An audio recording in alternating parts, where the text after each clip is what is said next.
Peace everyone, Unmask here. Welcome back. Today is a rather exciting day. I'm going to be trying the Derwent Inktense blocks for the first time. This was a lovely gift from Rain, and I've had it for some time now. I've never opened them, so you can see the plastic is still on there. So I'm going to open them up and I'm going to try them out. I watched a couple tutorials to see like what you can do with them, and essentially the technique. I don't know if it's a technique. What I'm going to do is I'm going to take these. I have this little palette here that I use for inks and watercolors and stuff. And I'm going to put a little bit of water in here, and then I'm going to use my craft knife, and I'm going to just essentially make paint out of them. That's the one method that sort of appealed to me that I came across in the plethora of videos that I looked at, and that's what I'm going to do. So let's open these up. Nothing more exciting than opening up some fresh art supplies. So just grab my knife and cut into this plastic. Hope everyone is having a lovely day so far. Hello, Rain. Thanks again for the Inktense. Chandri, Claire, Elena, Diane, Daniel, After 40, Kizzy, good to see you. Cherry, Cece. Alrighty. So let's get rid of this plastic. New art supplies are always so exciting. It seems this block here is broken. I don't know if you can see that, but this one is snapped in half. So, but I don't think that's not going to bother me. I don't think there's anything underneath. Oh, there is. What's underneath? Oh wow. I thought it was just that. I just thought it was this one. There's a lot more. There's all the colors. So these are, yeah, there's a lot of colors here. I didn't even, I saw this and I was satisfied. I was like, oh, that's a lot of fun colors. It didn't even occur to me that there's like no green up here. So here's the green, a little bit more blues. I got some browns. It looks like a copper color. Some grays, black and white. So we got a whole bunch of colors to try out. Ton of colors. I don't even know how I'm going to organize all this. This is my desk is not big enough. So I think what I'll do is I'll pull them out like this. Get rid of the container for now. And I have some scrap paper. So I have some scrap paper here. I'm going to test out some colors and get to mixing.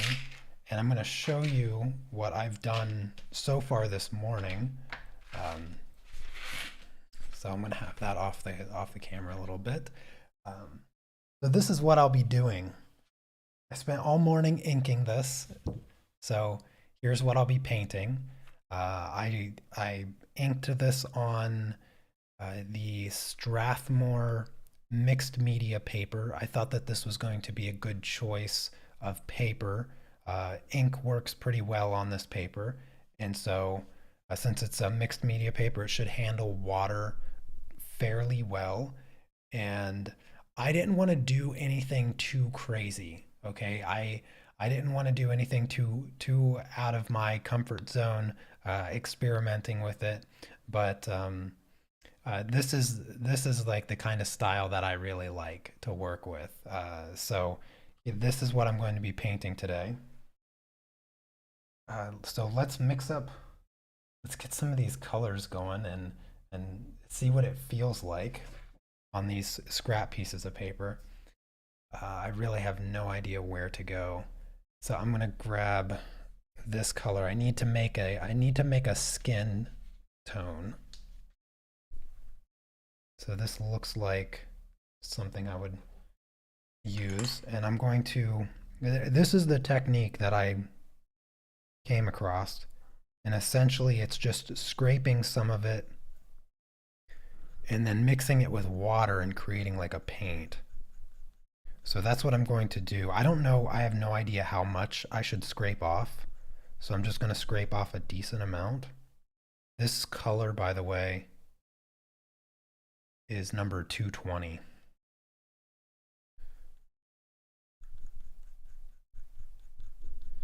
So I have no idea how like strong the pigment is or anything like that.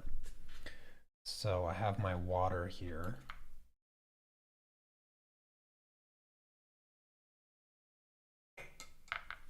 Let's add a little bit more water.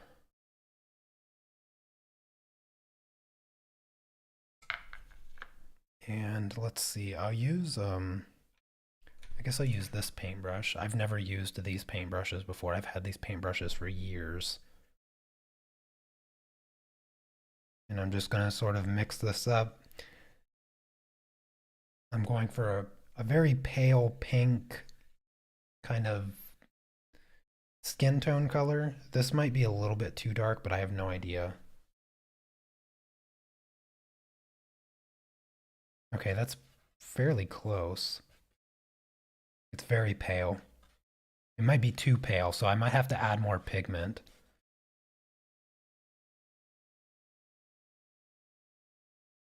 That's going to be the challenge today is getting the colors because having absolutely zero experience with this medium, I don't really know how to do this. um, it's like watercolor, so I don't think there's going to be any texture. I'm going to add a little bit of red orange to this. I think yeah, maybe no, that's a little bit too orange. Maybe I'll go with this color here. Yeah, this is a nice clay rose color. This is 310. So this color here is 310. And I'm just going to scrape a little bit off in here.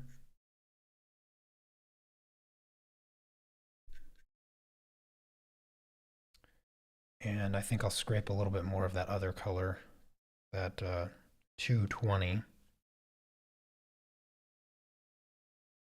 This is kind of cool. I've always wanted to work with watercolors. This feels like it's going to be very similar to watercolors, but I like that I have this kind of control and measurement with the actual color. So that's kind of exciting.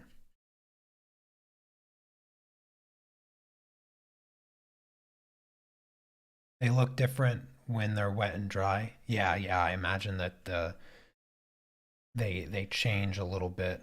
They probably look a little bit lighter when they dry. That's sort of the nature of moisture, as it tends to make colors appear darker. So I won't sort of just keep testing the color out until I find. That's the thing that I'm going to do. I'm going to spend quite a bit of time mixing and testing my colors. So that's definitely going to be too light. So I'm going to continue to add more pigment to it.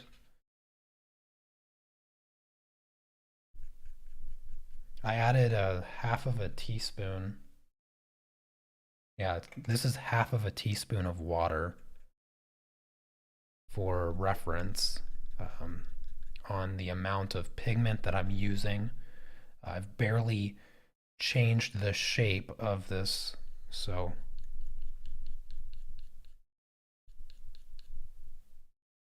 let's see, let's add a little bit more pink to it, I think. So add a little bit more of this 310 color. Where did I scrape it before? I don't even know where I scraped it. Can't even see it.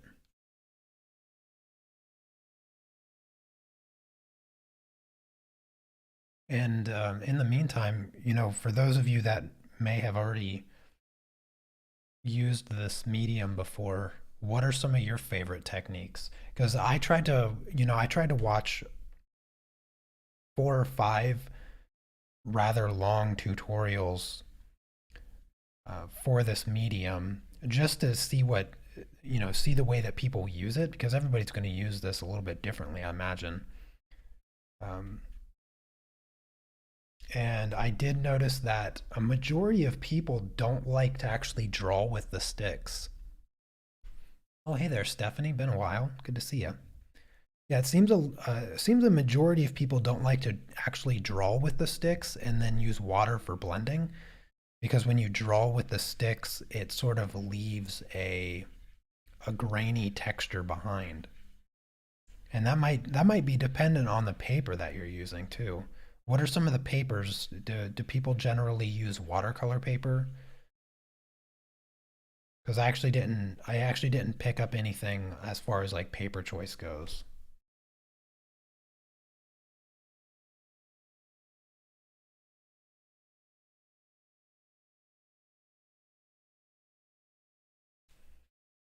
And then I imagine layering also makes a big deal of a difference.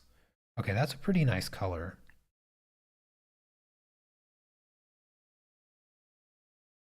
Yeah, that's a pretty nice color. I like that color. Still seems a bit too dull. Yeah, I might need it.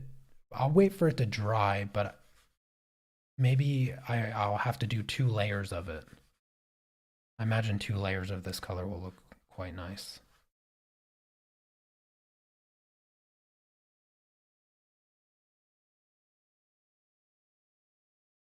You use hot press watercolor paper?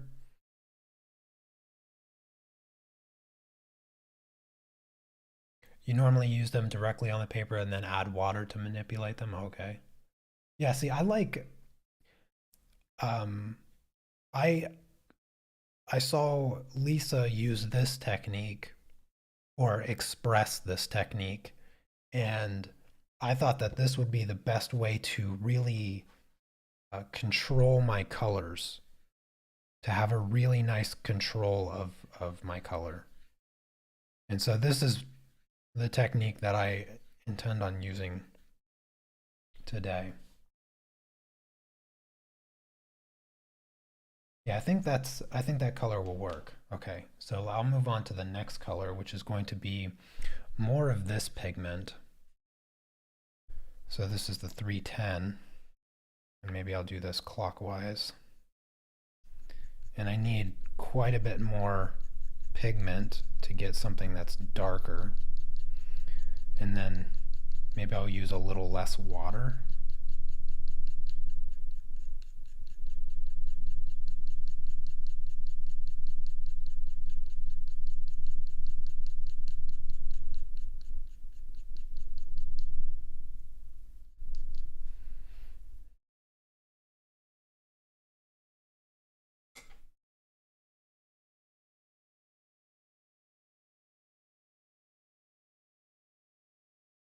Still want to have at least half of a teaspoon of paint when I mix it.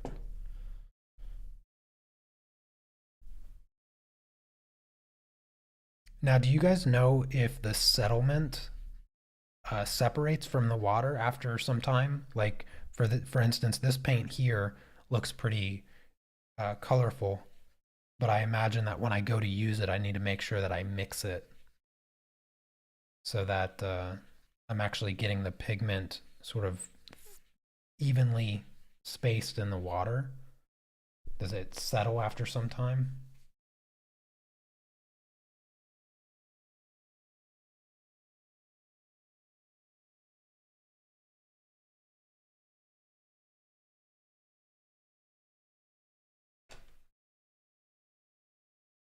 Let's see, I'm going to add a little bit of this.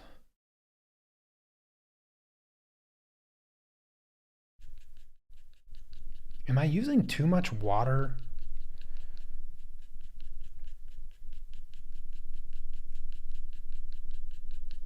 I need to get darker colors, or at least slightly darker colors. No idea really what I should have expected here. I'm going to put in a little bit of white and see if that makes it more opaque. I don't know if that's a thing.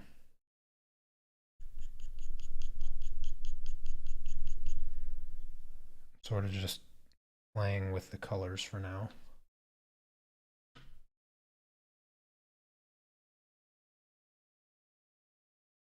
less water, it's going to dry chalky. Oh, is it? Yes, too much water. Okay, okay. Well, if I keep adding more pigment, then it should um like it should be more bold, right?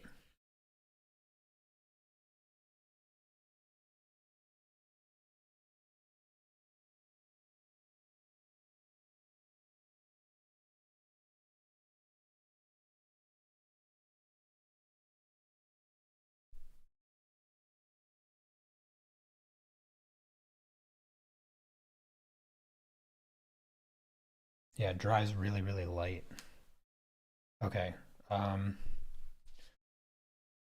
well, these are the two colors I'm going to use for the skin for now. So I'll just put this aside a little bit. Let's actually do some painting on the drawing.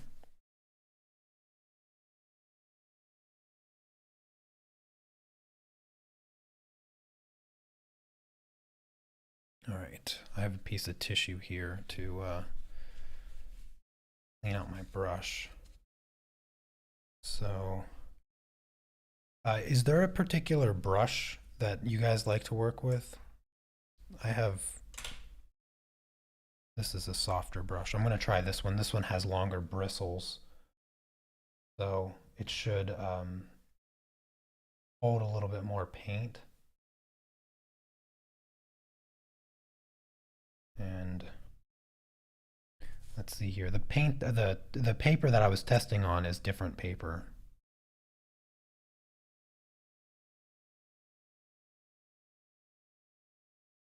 This here is the mixed media, the Strathmore mixed media.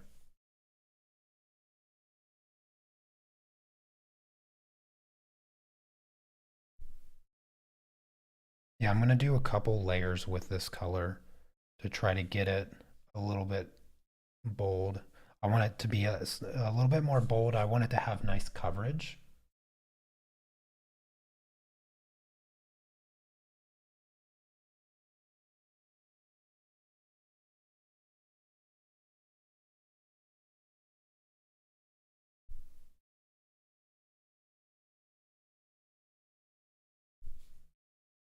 Now, one of the things that I picked up was that I have to make sure that I smooth it out before it dries, because once it dries, it's stuck in place. I can't like fix things. I can't change things. So I want to make sure that I control like the pooling. I'm trying to not have my brush too loaded up.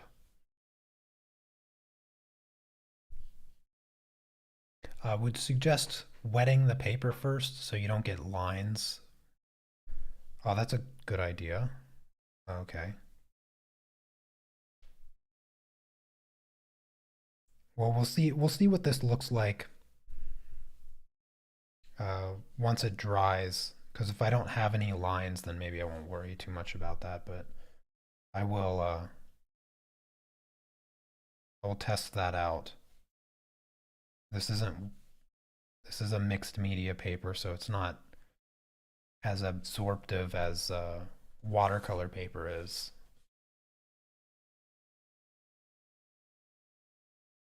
Yeah, I'm noticing every time I go back to my paint, I have to mix it up a little bit.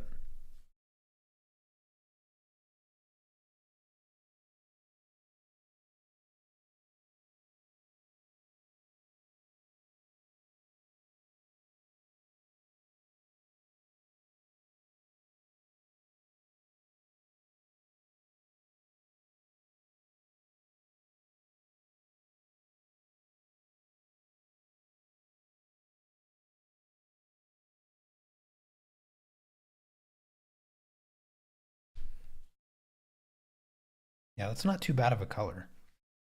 It's a pretty good color.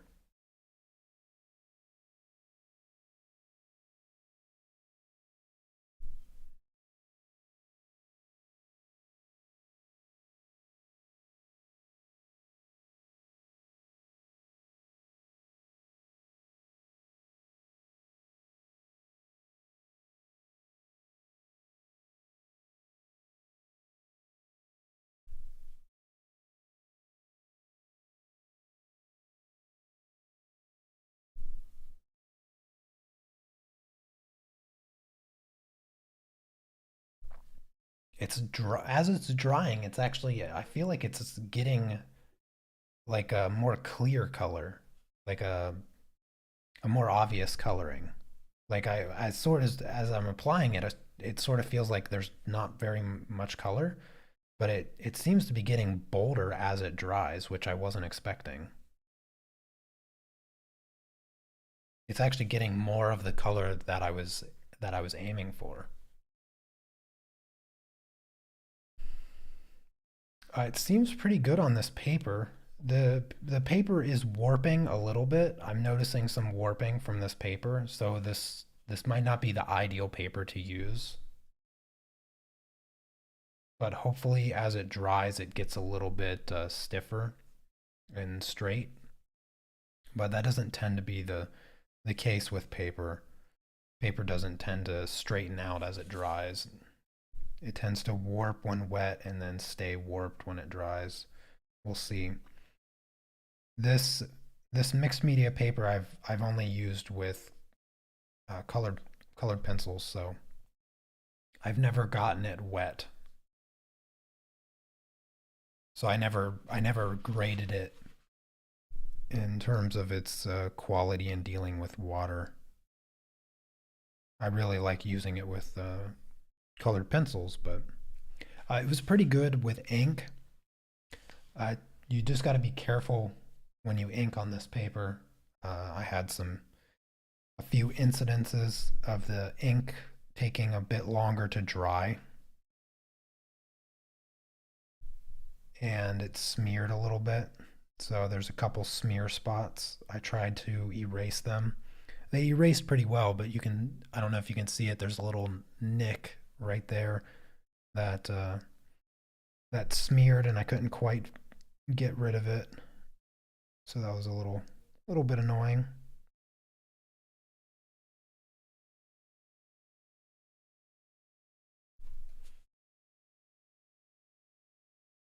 Yeah, I'm gonna try when this dries.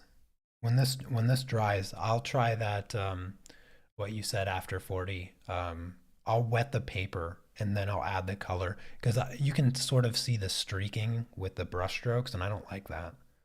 I was hoping to avoid those kind of streaky marks. So I'll try to wet the paper first before adding the color. Give it just like a quick wipe down with water. Of course, if I do that, I'm expecting the color to be a little bit diluted. But I'm gonna do a couple layers with this paint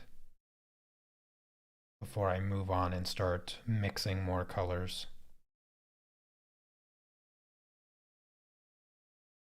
I'll sort of mix like two colors at a time. Try to finish each section of the drawing here.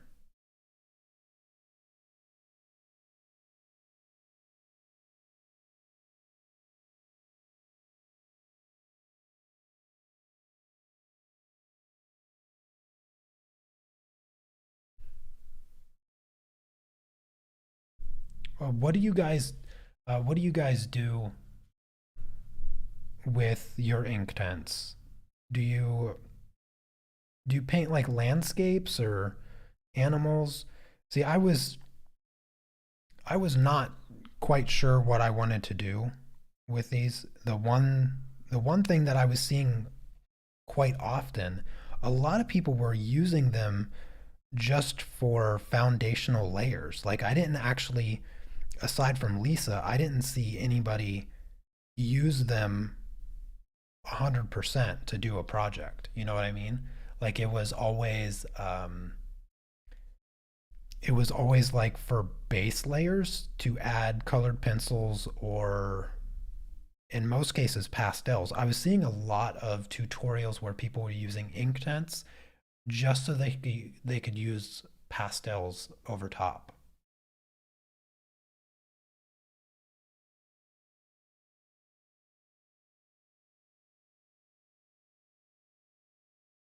So I'm curious what you guys use your Inktense for because I didn't want to try to do anything too extreme. Like I didn't want to try to do like a full scale landscape or something, which is why I chose a subject like this. This is something that I feel really comfortable experimenting on. Um,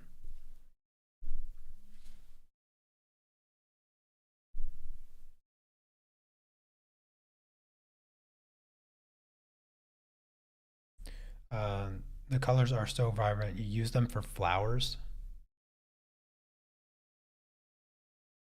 Okay. Birds, landscapes, animals. Okay, okay.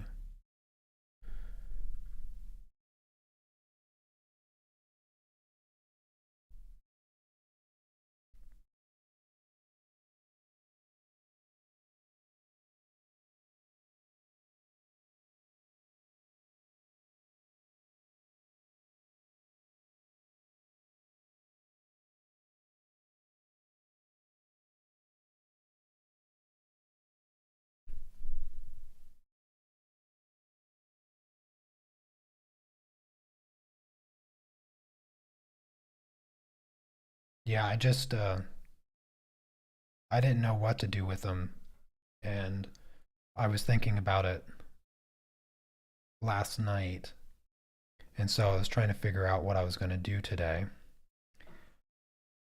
And I I always wanted to the reason I always wanted to get into watercolors is because I wanted to do things like this with watercolors. And so after I streamed yesterday, I watched like a handful of tutorials, like I said, on using Inktense to give me an idea of what they looked like, how they worked, and all of that. And I just felt like they were very much like watercolors, except they're ink. And so they have I'd say they have a bit more control to them than what watercolors has, simply due to the fact that once they dry, they stay put, unlike watercolors that sort of reactivate once you add some water to them. And so I immediately thought back at why I wanted to learn watercolors, because I wanted to do artwork like this and then color it with watercolors because I really liked the softness that you can get from watercolors. And I think this looks pretty good. Oh, hey there, Jesse. No, I drew this. The design is not original, though, just to be clear. It's not my character.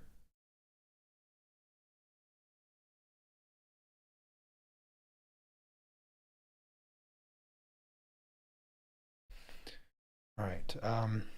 The bottom part here seems dry. I'm going to get another tissue. And I'm going to use just water.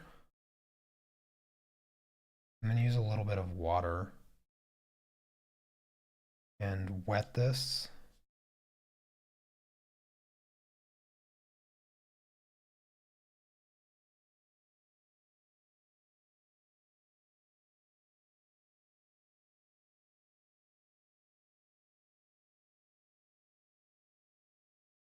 All right.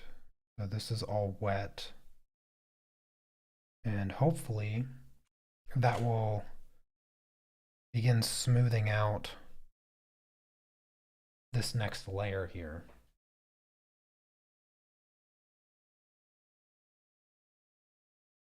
So let's see.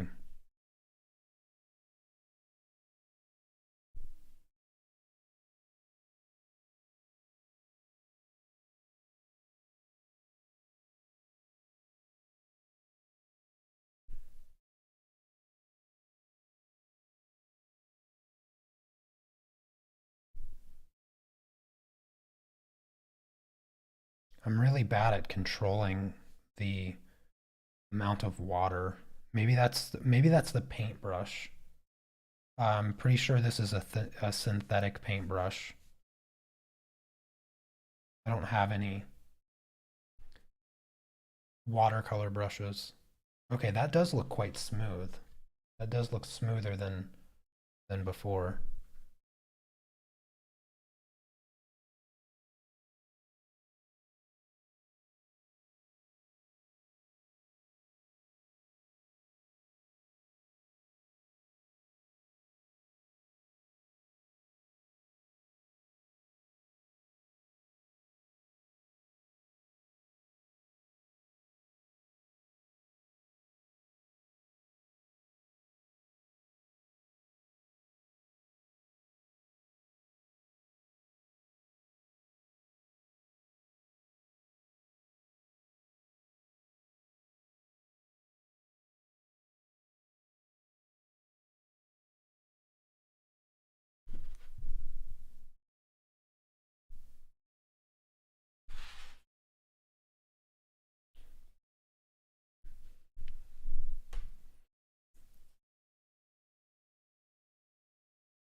So you sometimes mix them with gouache? Oh, interesting.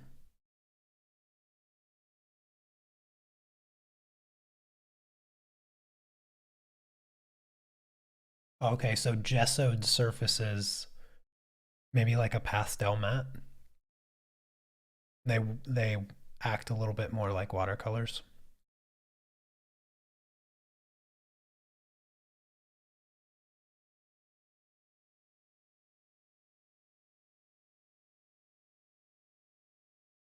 I don't think I'm going to add pastels on top of this.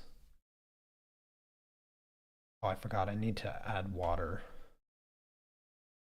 I'll do a little bit of water here. A little bit of water on the face and this hand here. Yeah, I'm not going to add pastels. I'm not ready for that. I'm just going to I'm just going to paint this 100% with. I thought about adding colored pencils because that's another thing that a lot of people add over top. They use these for base colors for colored pencils, which that was another application that I was really considering, is to use these for base layers on or on colored pencil projects.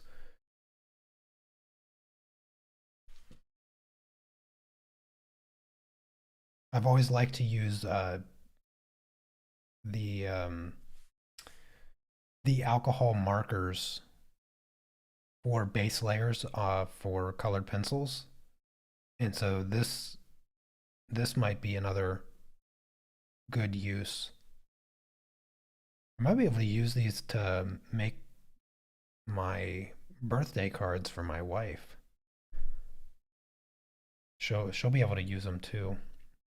Usually we use markers to color our our handmade birthday cards, but there's a lot of bleeding, that those markers show through the paper and everything. These probably don't bleed too much. Yeah, these probably don't bleed too much.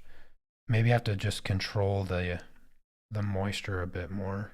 That's going to be the difficult part. The buckling of the paper, that's the tricky bit, I feel like. I have no I have no technique here. I have zero technique.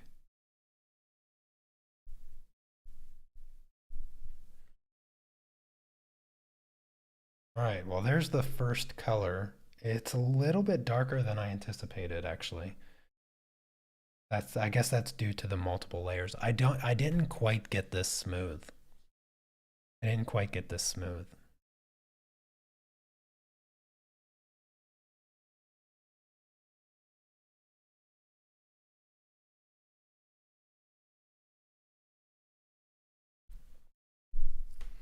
Yeah, I saw that I could wet my brush and just wipe it on the block itself. But right now, doing the skin, I don't actually need any really vibrant colors. Um, any other tips?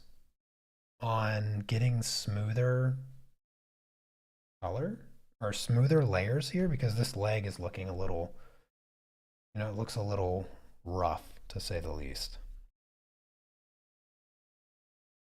I'm going to add my other color.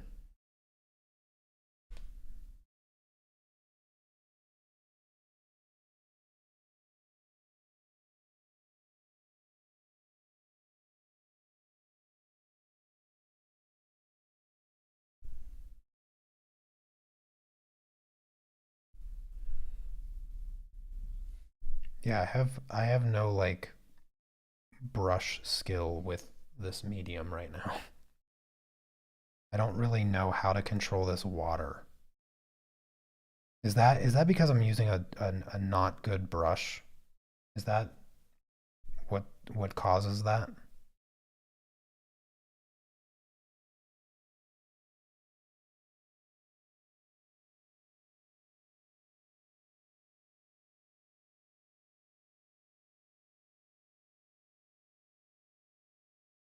Is that a product of a bad brush or just my inability to control the moisture? Or too much water? Or all of the above? I just have a feeling that I'm gonna have a really bad result here. Like it's very rough.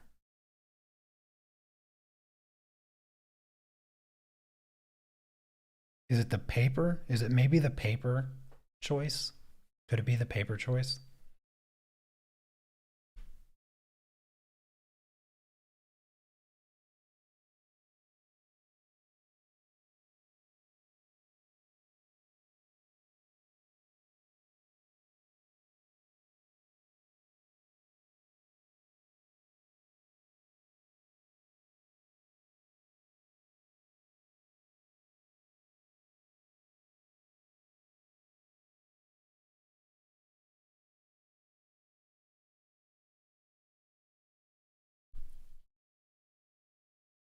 Looks good on camera. Could be the paper.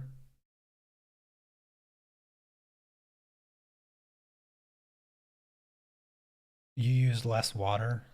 Okay.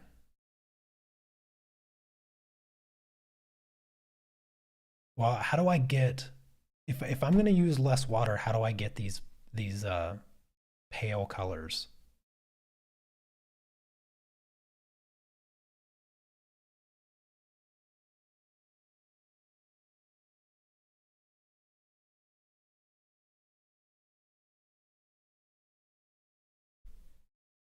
How do I get pale colors if I don't dilute it with water?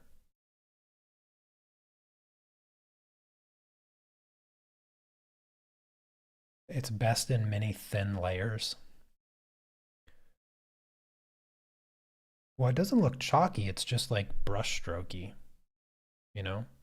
And I think if I just continue to layer, it will just continue to get a darker and darker color.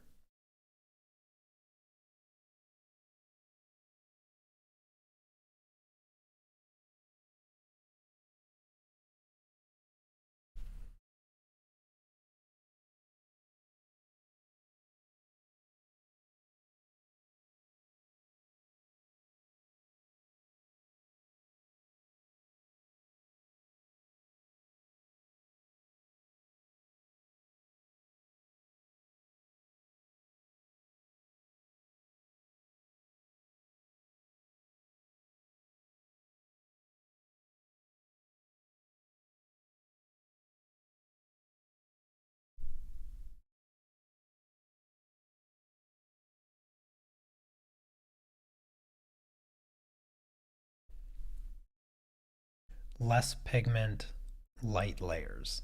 Well, that's the thing. If I use less pigment, then the proportion of pigment to water is the same as what I'm doing now.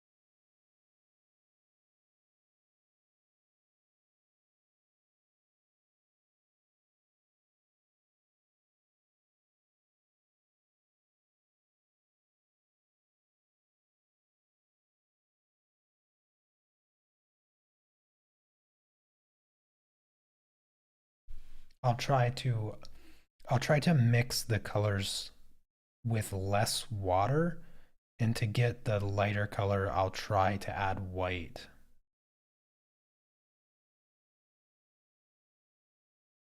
I think that's what I'll aim for.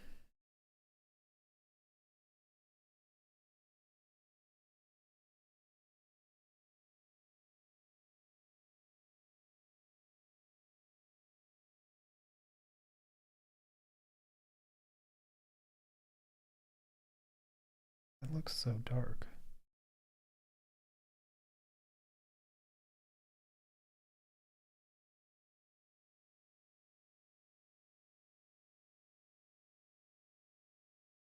That's why they're called Inktense. Yeah, they're intense. Take care, Chandri. Yeah, the pigment is really, really dissolved in the water here.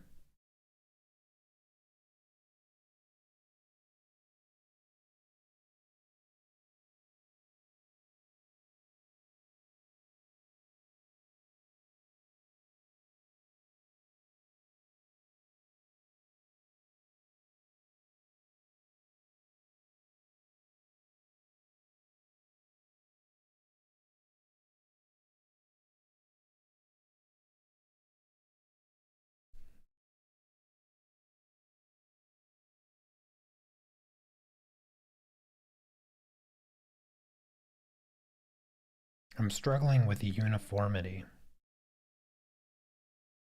That's my big hurdle right now is I want the to get it like uniform, but every time I move it, I get like a brush stroke. I get like a visible brush stroke. I have no like control. That's where I'm struggling.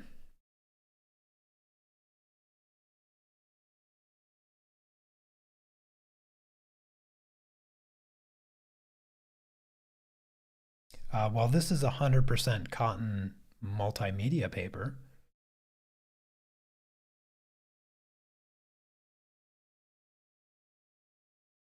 Yeah, I'm keeping the brush dry with the piece of tissue here.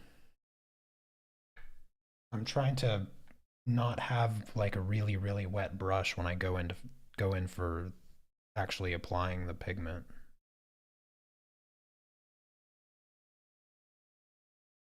That way I can avoid a little bit of the water pooling. And then I sort of use the drier brush to help me control all of that. I'm trying to create a little bit of a gradient here.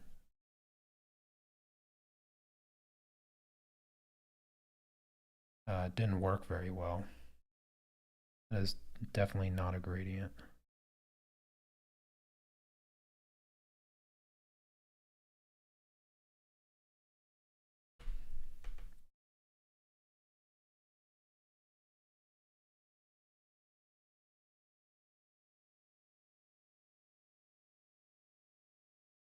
Is my paper killing?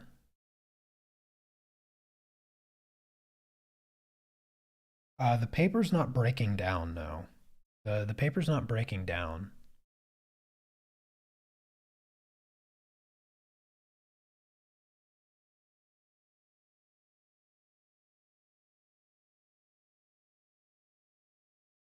I'll let it dry a little bit before I do too much else.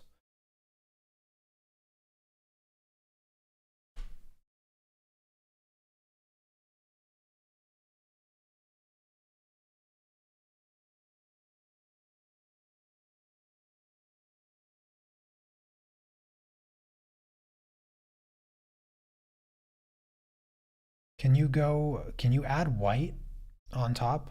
Or do I need to be vigilant about um, my highlights? Is there any room to go go a lighter color on a darker color? Or is it just like watercolors in that way as well?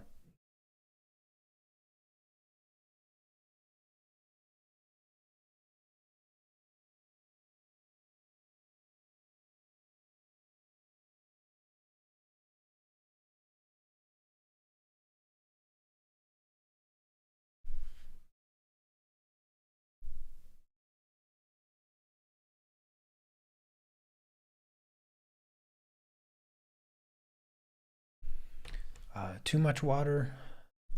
They are ink, not watercolor. Yeah, I'm going to use less water. I'm going to use a lot less water.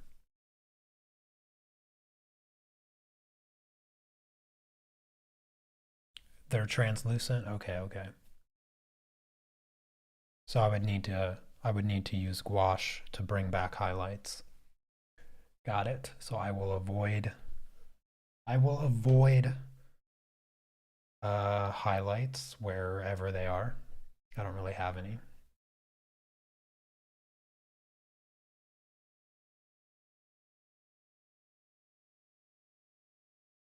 Okay. Yeah, the only thing I'm like the arms don't look too bad, but there's not really enough space in the arms to show streakiness. It's just this leg right here, right? This leg is just, it feels very streaky. It feels dry. Should I wait longer?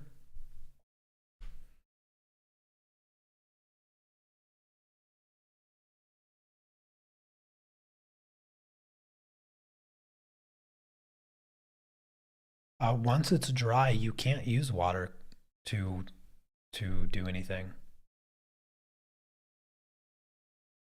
Yeah, once it's dry, the ink doesn't move. You can't reactivate it with water.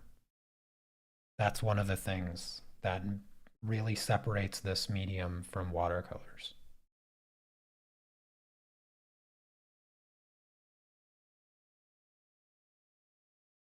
Yeah, I have the extra paper here.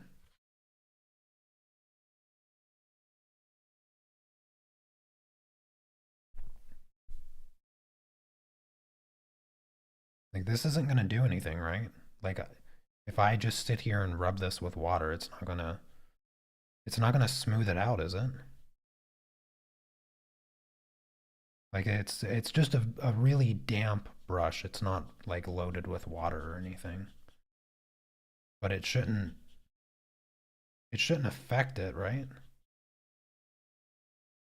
I'm just seeing if it does anything.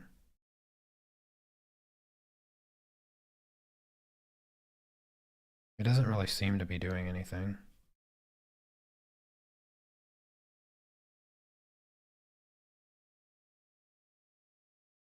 I just want it to be smoother, you know? I want to get rid of the brush stroke.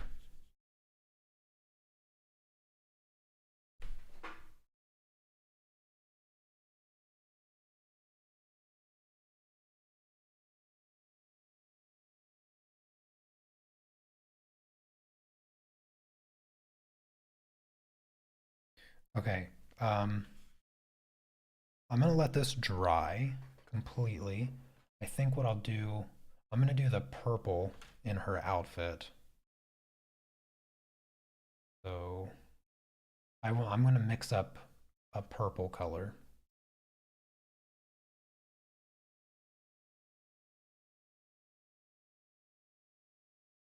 All right. So back to mixing. Now I'm gonna use less water. I'm gonna use less water because I actually have quite a bit of pigment or paint, whatever you want to call it, left. Let's see, it's sort of like this purple. So I'm gonna add pigment.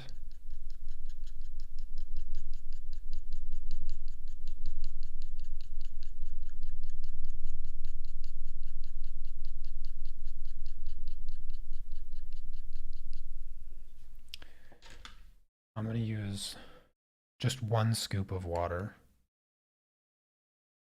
quarter of a teaspoon. Is this still too much water? Is this still too much water or what? This is half the amount of water.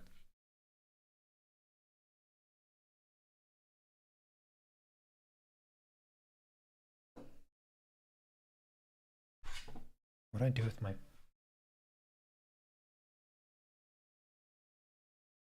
Is this still too much? I can see it's grainy. It's not mixed enough. Yes, you see the blocks here? I have the blocks.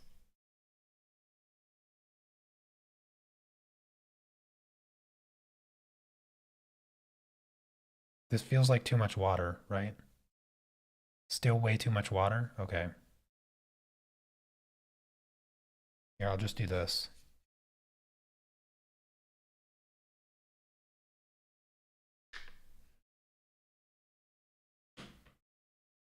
And then I'll put more pigment. How do I, should it not be like watery? Should it not be watery then?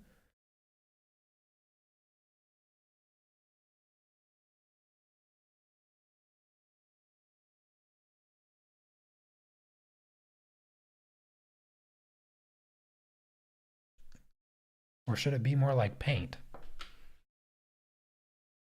Is this too much water? There's like no water here.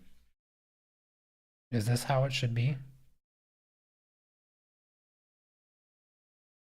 I mean, it's room temperature water. I don't think it needs like to be actually warm. I have no idea what a pipette is.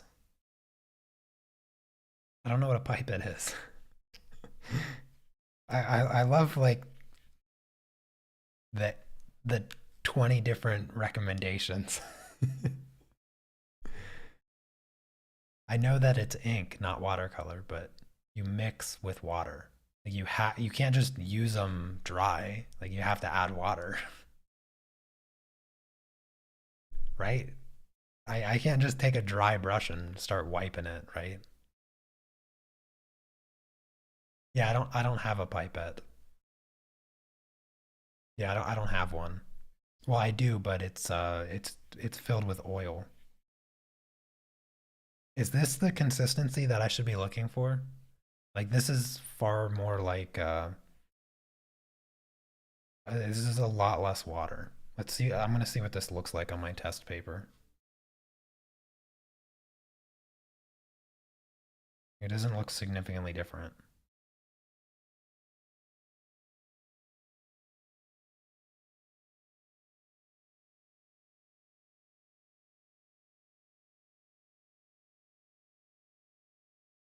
This doesn't look any different.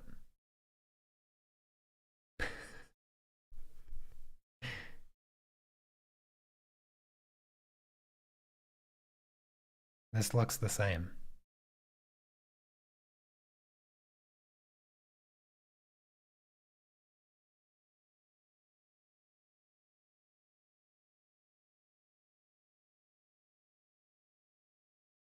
This is about the color purple that I need. I don't know what the difference is. I honestly can't tell what the difference is here.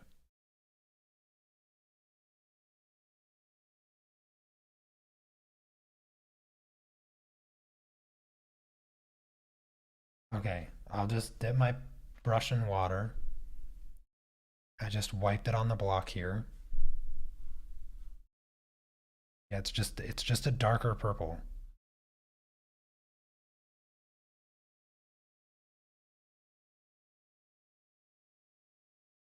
But how do I get rid of the streaks?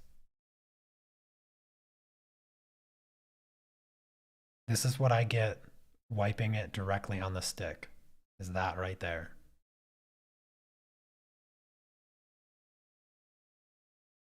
Yeah, I have been scraping the pigment into my palette.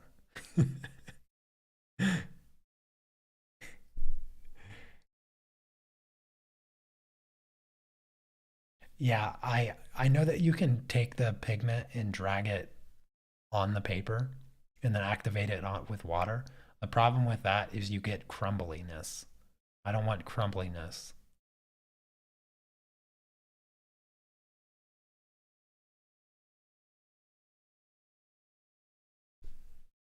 I'm gonna add white.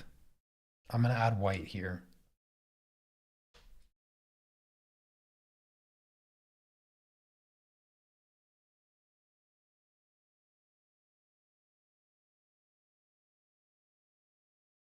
It's a lot of white. Now I'm gonna mix it.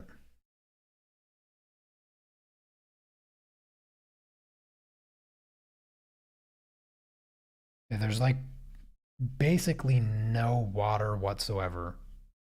It's wet, but it's not watery wet. There's no pooling. There's no pooling at all. So I essentially have only the paint that's on the brush.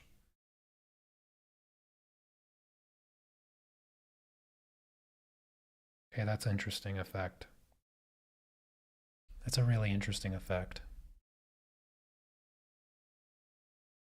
It's quite a bit more opaque. See the difference? Like this one, you can still see the paper. But now I'm out of paint. Now I'm out of paint.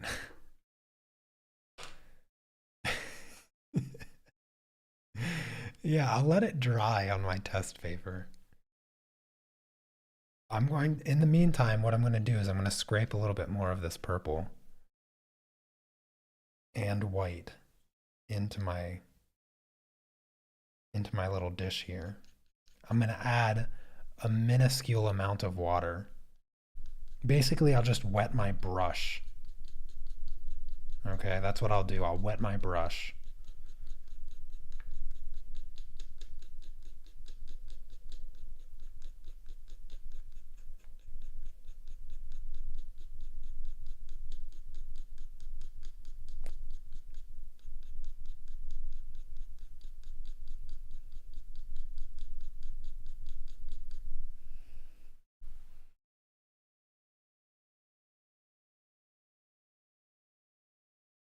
If I don't want streaks, use a bigger brush. Okay, I'll change my brush. What shape? Should I use a filbert?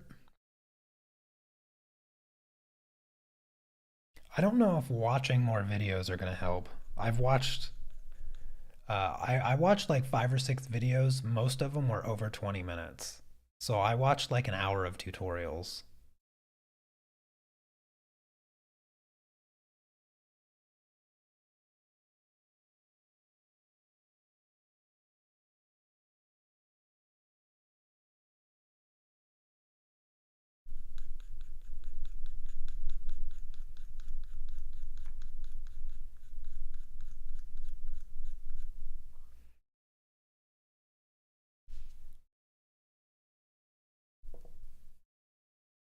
Okay, so I'll use. Let me hunt down a different brush.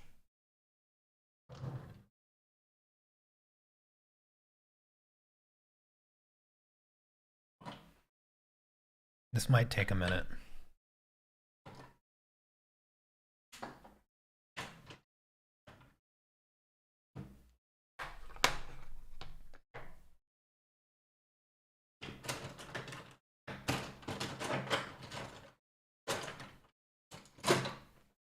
Okay, none of these are filbert brushes. None of those work.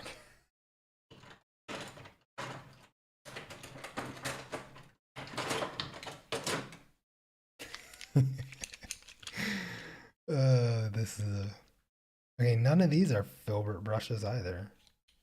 How do I not have filbert brushes? See, I didn't buy any of these paint brushes. I, I've I've had like 3 or 4 people mail me brushes, and I have like a drawer full of paintbrushes. None of them I use.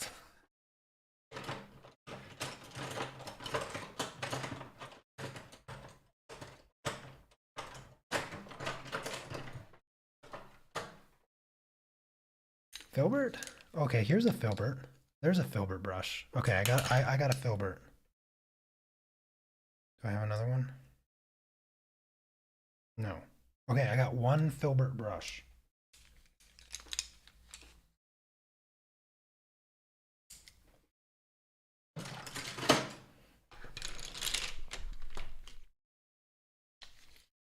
Well, I was using a round brush, but I was getting all kinds of streaks and stuff. Yeah, I have this round brush and the round brush that I was just using. I'm gonna try a filbert brush. All right, dipping the brush in water, and then I'm gonna mix this, okay? This is very paint-like. I'm gonna add just a little bit more water because it's extra thick. This is very thick. Like it's acrylic paint thick right now. Look at that. Look how opaque that is.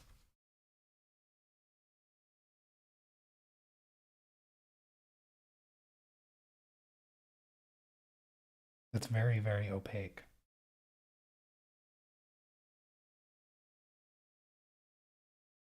I'm not saying opaqueness is a bad thing or anything. I'm just mentioning its opaqueness. But that's going to be super extra streaky. All right. Here's here's my largest round brush. Or are you talking about something real goofy like this? Like, are you guys talking about something like real big? Hey, this is how I get rid of streaks with this giant stiff bristles are literally falling out of this thing. This is how I get rid of streaks.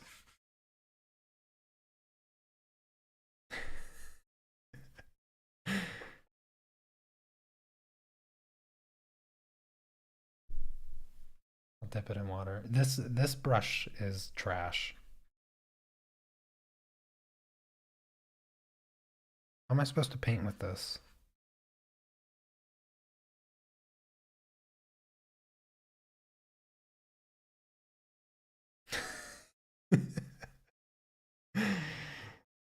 This looks. That's not working. This paintbrush is trash. I'm gonna have to clean that up later.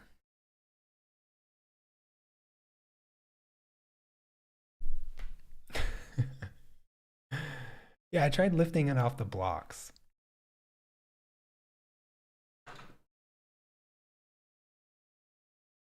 What about a fan brush? Would a fan brush work? Yeah, too stiff. What about a fan brush? I've never, this paintbrush has never seen paint.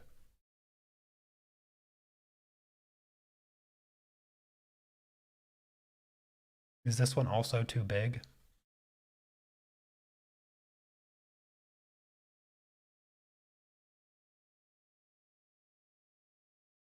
This isn't gonna work. This one won't work either. This isn't gonna work. That one's trash too.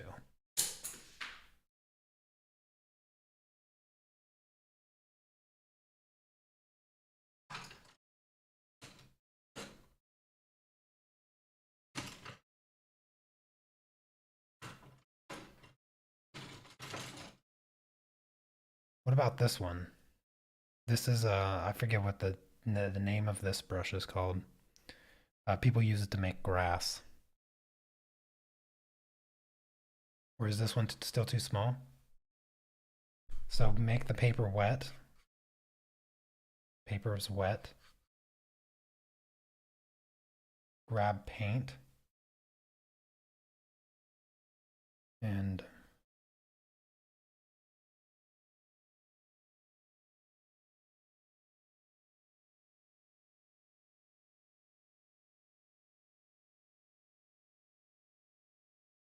do I have a water brush? I don't.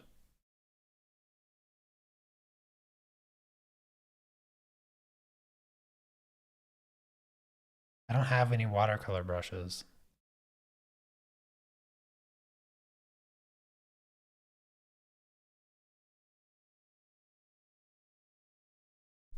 A soft, big, round brush. This is the softest, roundest, biggest brush that I have.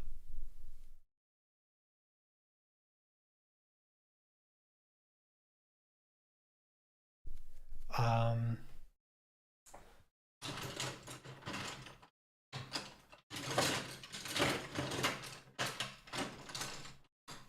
I have this one too.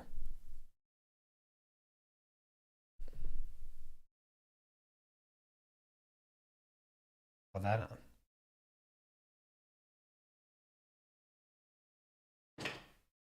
I don't know what's on that. Wait, you want me to try that one? But it's too big. Like you see what I'm painting. How can you not see what I'm doing? This is this is everything that I'm doing. I'm just picking up brushes. Try the white one? You mean this white one? You talking about the this color here? This one? This one's too big? A flat brush.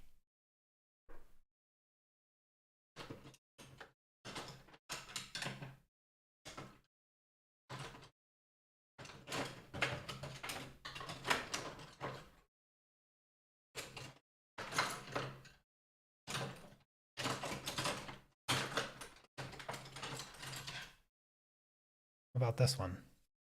This is an oil paint brush. Like these bristles are extra stiff.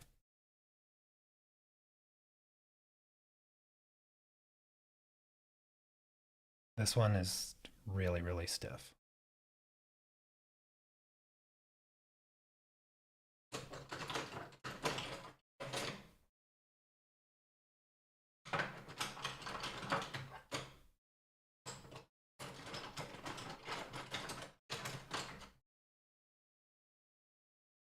This one went way too heavy on the hairspray. I think that one's trash.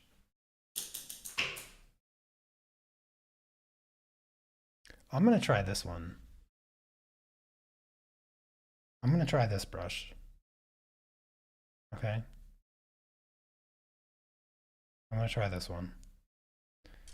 So let's check. These papers should be dry. That's how opaque. That's honestly, I feel like if I did another layer on top of that, it would be completely solid color. That right there. That's really close. See that? Like just a little bit of the paper is showing through. That's going to be my new technique. That's my new technique. Okay. We got like all these brushes here. So this purple. This is the 740. I'm going to get a whole bunch of this pigment.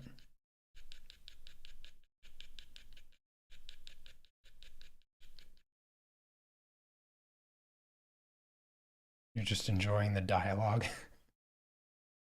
Use the one in your hand. Okay, I'm going to use that one. I'm using this one. This is the paintbrush.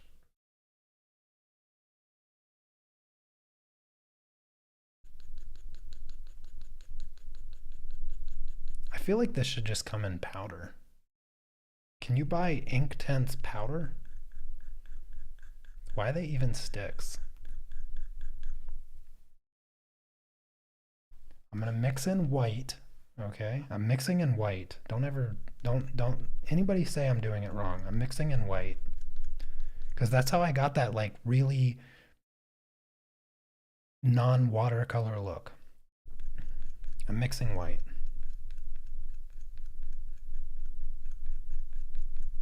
That should probably be enough white. Now, let's paint a little bit. I have all this stuff on my desk now.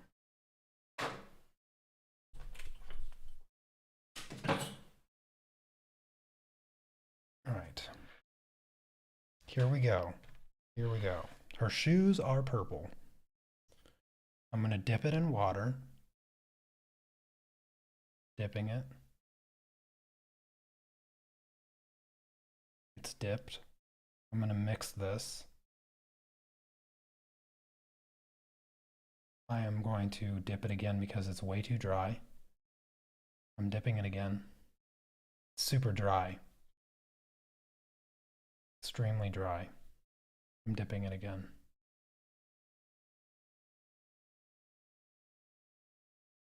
I'm going to dip it one more time. All right. This looks like good paint. This is solid paint here.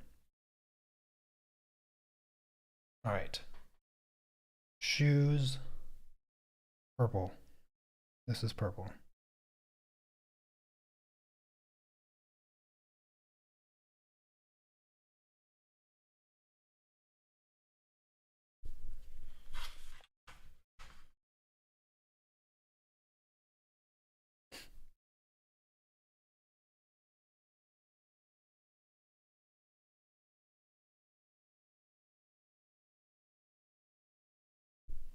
I'm dipping it again.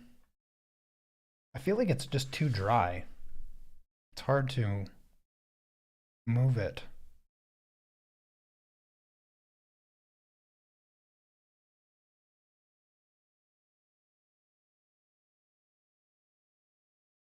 I feel like my brush is unnecessarily large.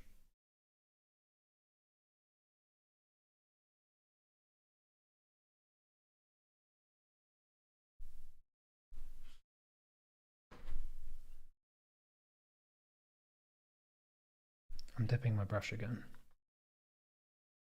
I just don't feel like the paint is moving well enough.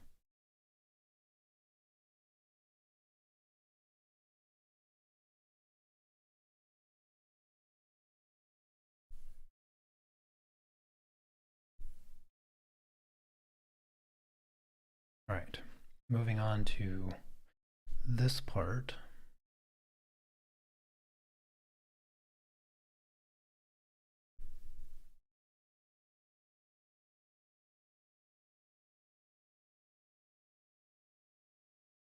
What was the point of this bigger brush?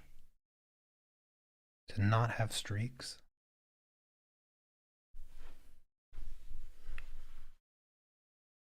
More water. I can get it wet. Oh goodness. I just can't satisfy anybody with the amount of water. Either it's too much water, not enough water. Make up your mind, people. Tiny bit of water.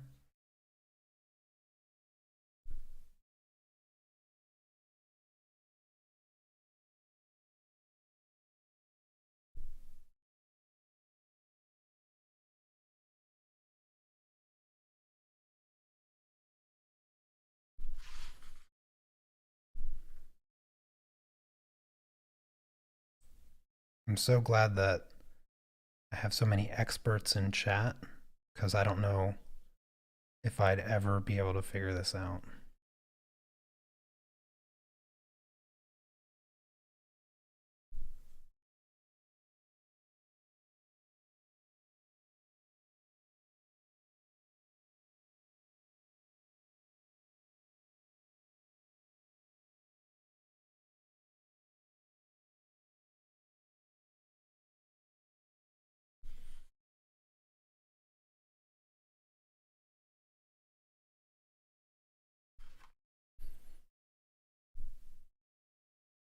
It's hard to accurately gauge like the paint coverage while it's still wet.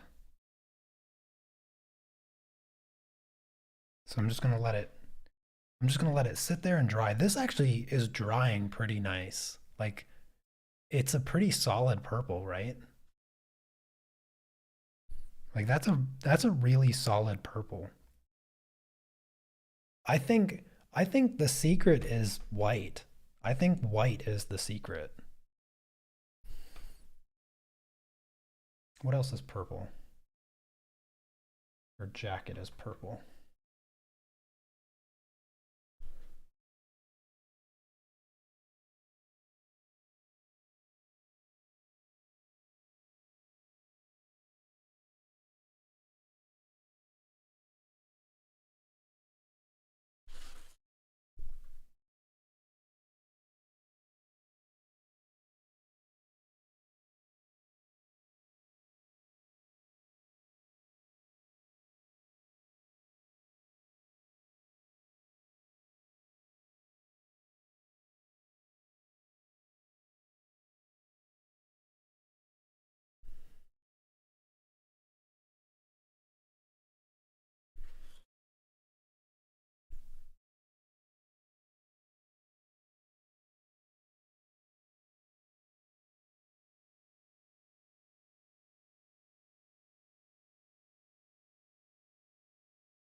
Oh yeah, look at that shoe. Look at that. That shoe looks amazing, doesn't it?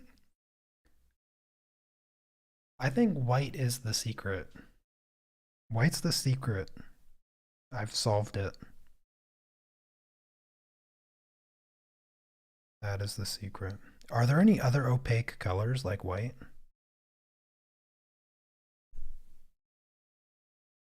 Is black opaque? You gotta let me know if there's any other colors that act like white.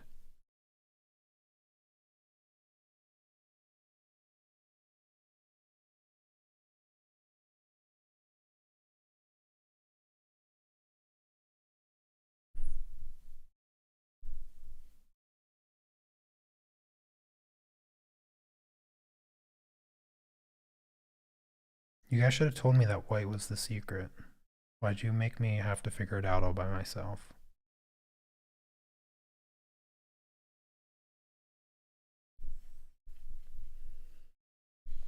Black is transparent?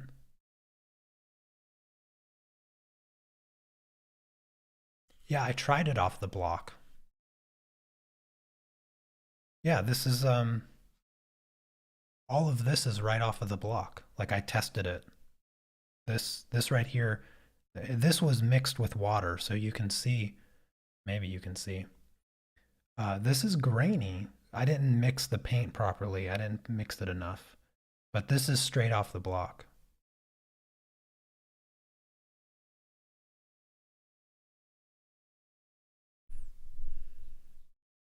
I think the description you're looking for is that white makes them look good.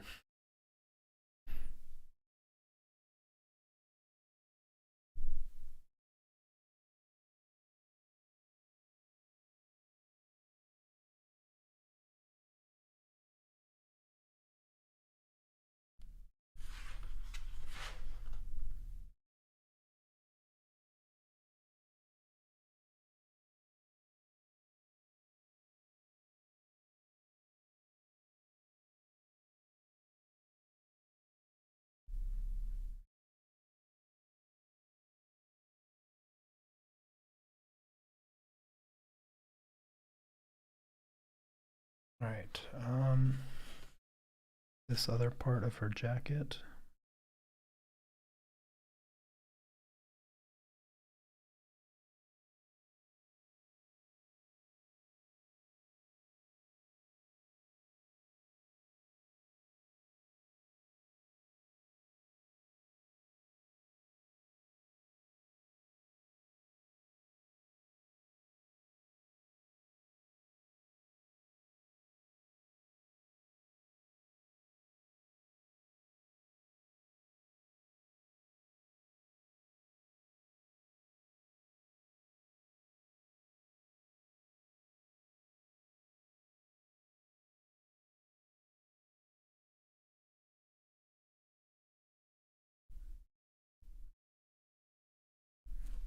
There.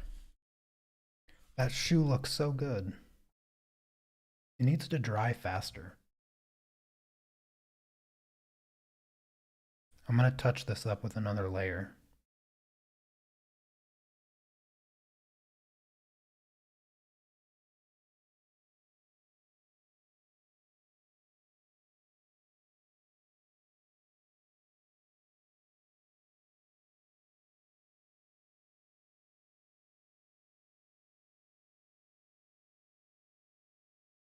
See, it's still got some translucent parts. You guys like it translucent? Or do you like it opaque? See, I'm an opaque connoisseur myself, so I like to cover the paper.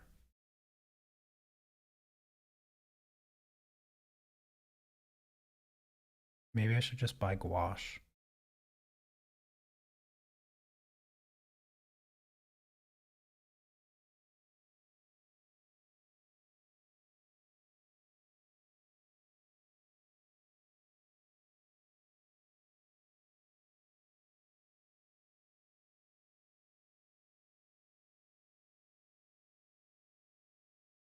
Yeah, you take care, Laura. I'm glad that you've been enjoying it.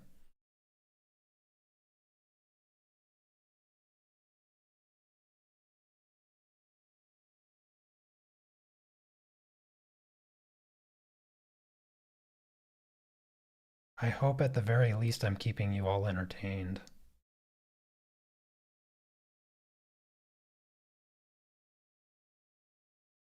How many of you were here for the first time I tried pastels? Or the first time I tried watercolors?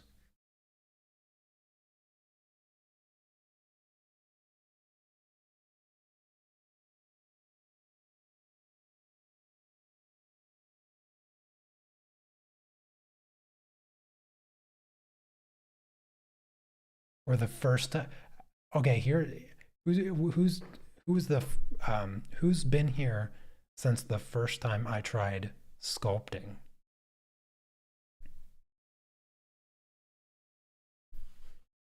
Yeah, if it's more translucent, then it's going to be desaturated because it's going to show the paper through.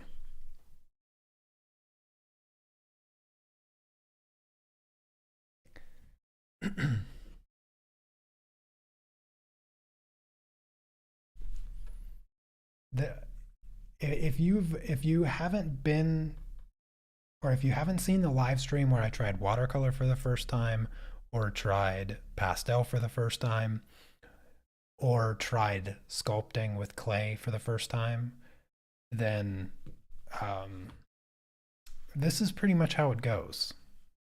Me fumbling around aimlessly in the dark with everyone in chat trying to help me.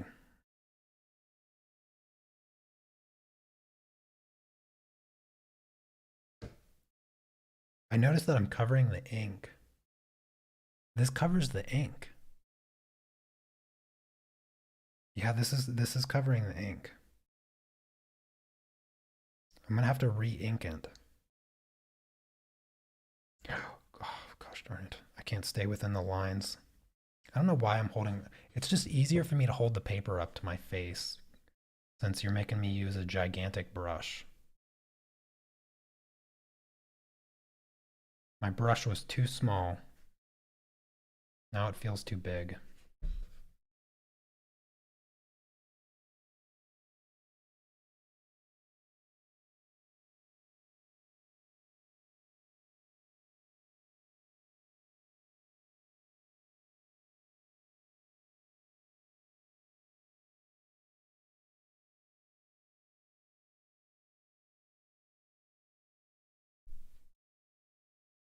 Yeah, I agree. It is what makes it fun. I love trying new mediums.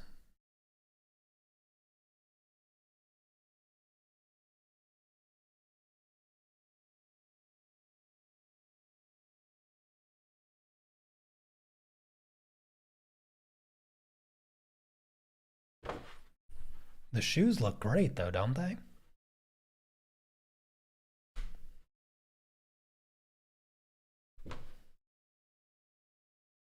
Shoes look fantastic.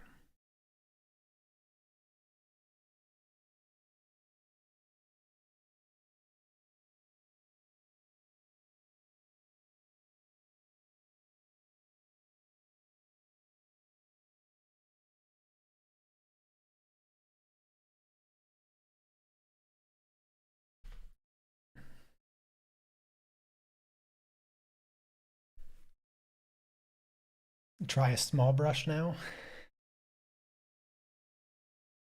Goodness. I'm just gonna throw all these brushes away when I'm done live streaming. It's basically the same size.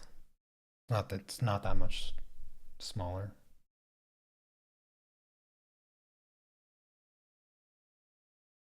Okie dokie.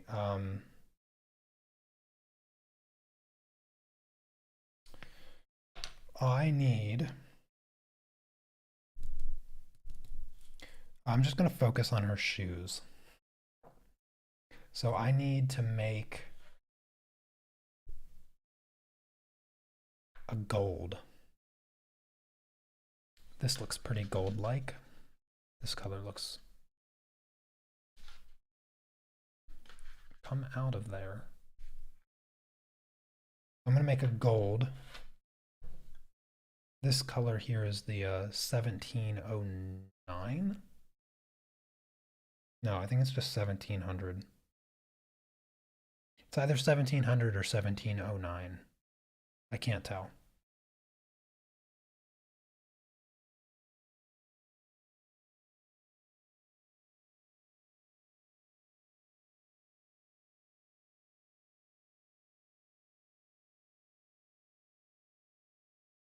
Okay, there's that. I probably want a touch of yellow.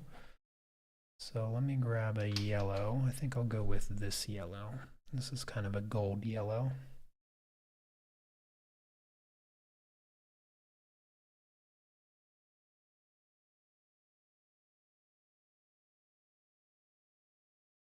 So that's approximately a 25 to 13 ratio of scrape.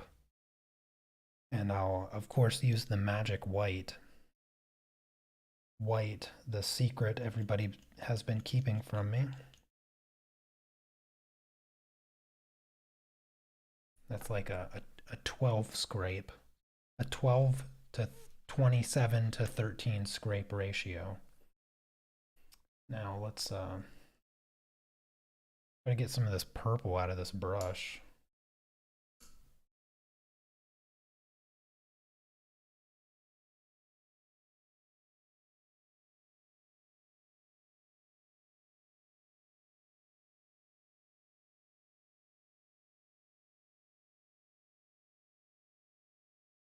When am I going to do a pastel furry animal like a rabbit? Um, I've done a rabbit. Like, do you want me to do another rabbit? I did a tutorial on it. I live streamed it a few years ago, I think.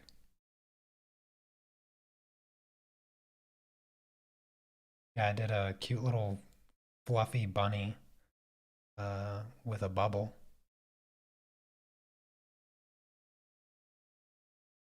All right, mixing, mixing, mixing. Adding more water. Okay, more mixing. More water. All right, this is, yeah, that's kind of goldish. Yeah, that's about the color I'm looking for. Mixing, mixing, mixing.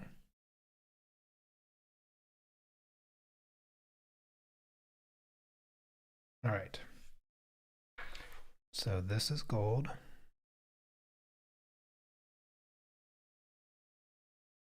I'm going to get a little bit more water. It's just a bit too slow. There we go. I feel like adding water is like adding oil to oil paints. Sort of makes it softer. You can move it around a little bit easier. And I'm not going to worry about the water buildup. I'm just going to leave that alone. Moving on.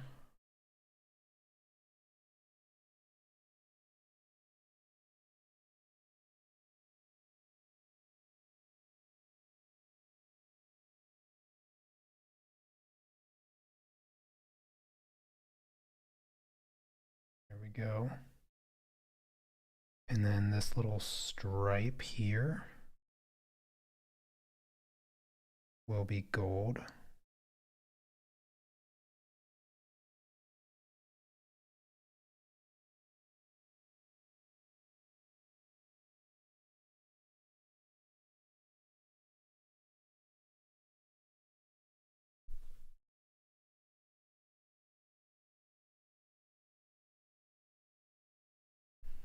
Boom.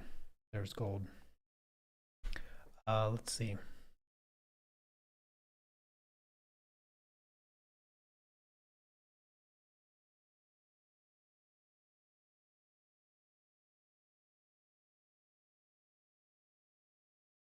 You tried adding white with the pencil version, it doesn't work as well? Oh, okay, okay.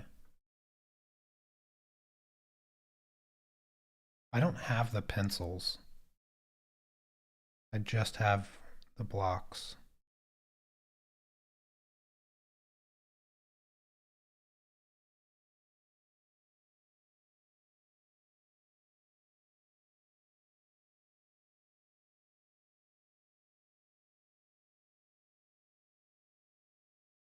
Everybody in chat, make sure that you thank Rain for allowing me the opportunity to create today's live stream, as these were a gift from her.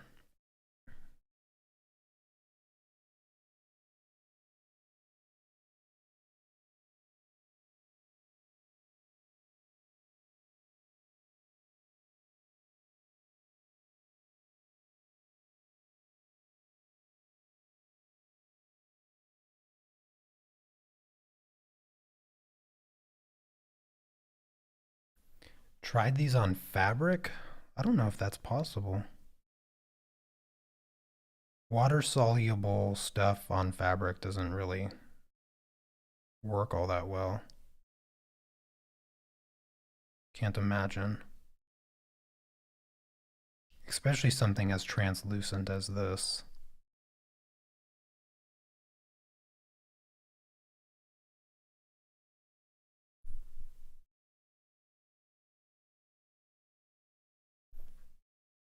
Look at those shoes. Some good looking shoes.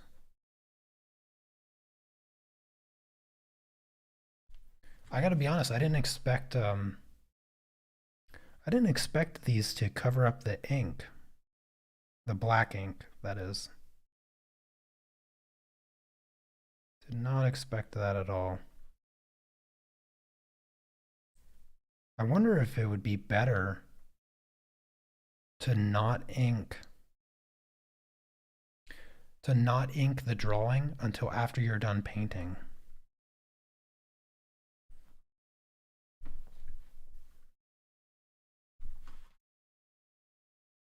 Oh, these work on fabric? Interesting. Oh, that's cool. I had no idea. That's really cool.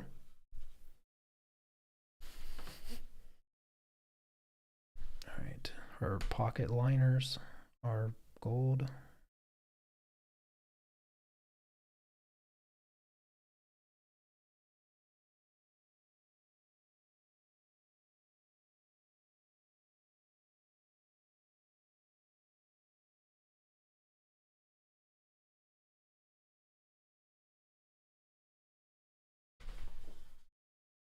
Yeah, see, like, I don't know if you can tell. Yeah, you can really tell on the jacket, like where I painted over top of the ink. You can't see it anymore. I didn't expect that. Did not expect that.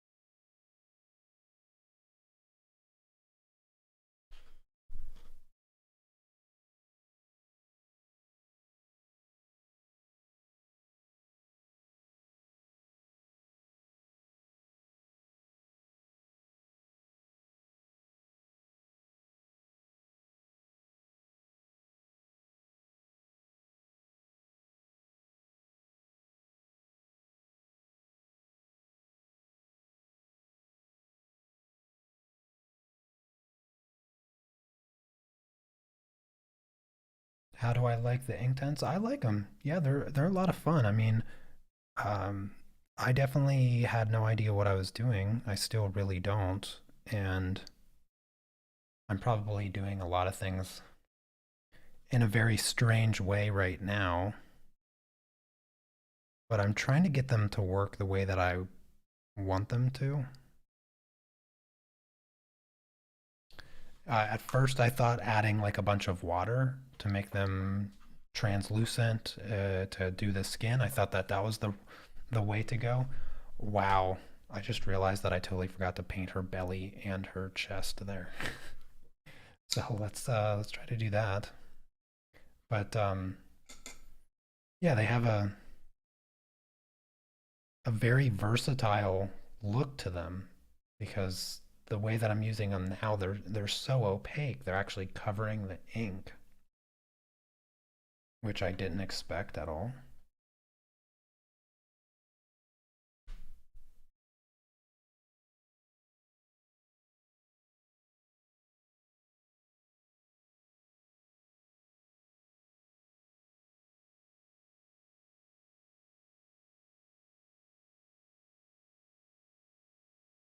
And then there's, of course, this really watery stuff that is fun to work with, but difficult. Fun, but difficult.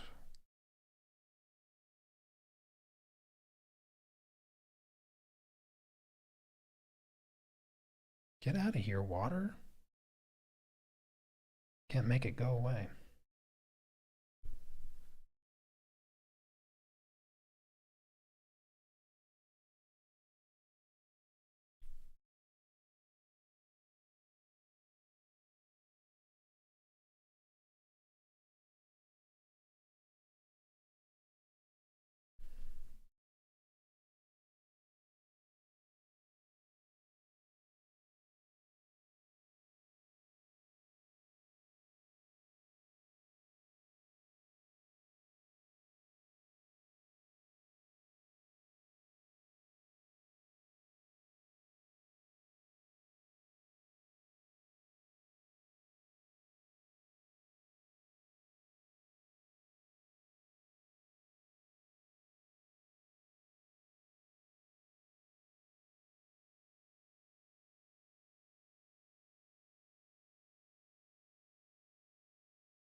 There.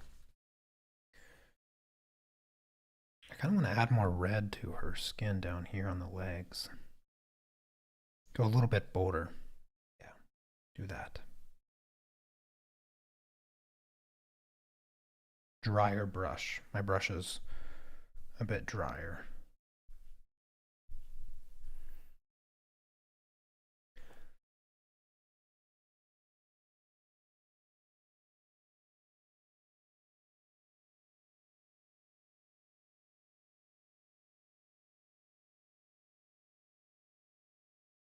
Yeah, I think there's just a lot of ways to use them because they seem to have such a versatile appearance, whether they're really opaque with the a lot less water or they're really translucent with a bunch of water.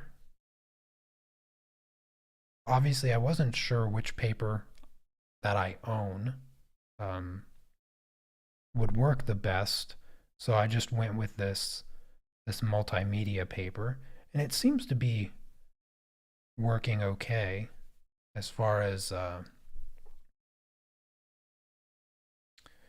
um, like not buckling too much. It is a little bit warped. I will admit to that. It is a little warped, but it's not too terrible. I've had worse paper before. I've definitely had worse paper as far as working with wet mediums. But overall, I'm quite satisfied.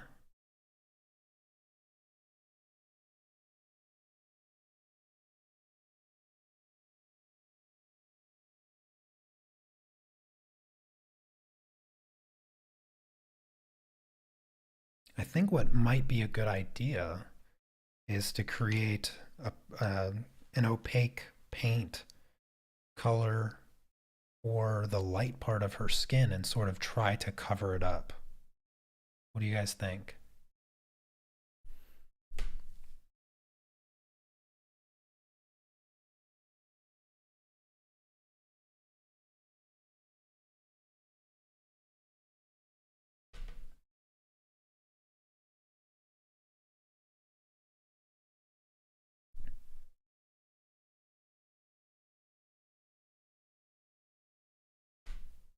I need to make like a black colored, but not a super black color. There's so many there's so many sticks here that look absolutely black. I can't tell which one is like the actual black. Like these look so similar. Okay, I can tell that this is gray. That one I'm guessing is the pure black because it's right next to the white. 220, 230 is what I see here. I'm gonna test out this 220.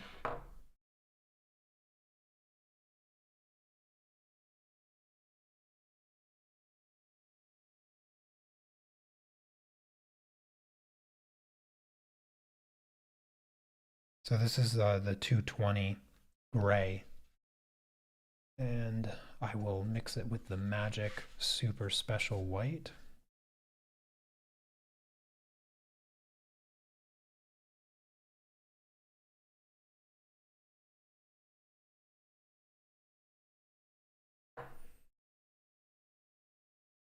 And let's get some water in here.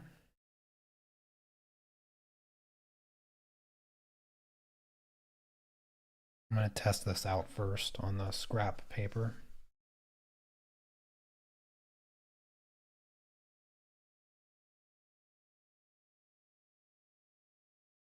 Yeah, this is definitely not black.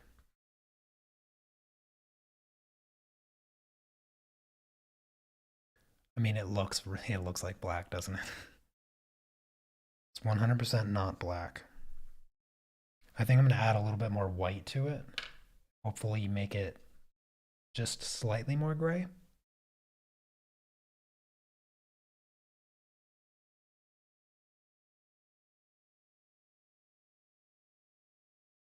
I think it just looks really dark because it's wet still. But it's visually gray. Alrighty. I think that will do it. Add a little bit more water. I like this method. This method feels very controlled. And if you know anything about me, I like to have a lot of control with my art, with my colors and everything. So this is probably the most ideal method for me personally.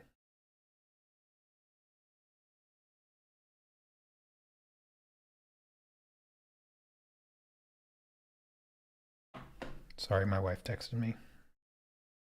She's going to complain that I just texted yeah back to her.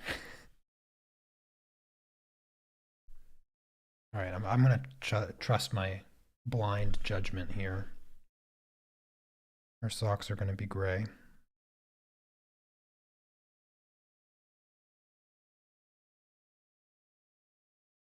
Or black, I guess. I guess everything's black. It's just that I'm making it gray, not actually black.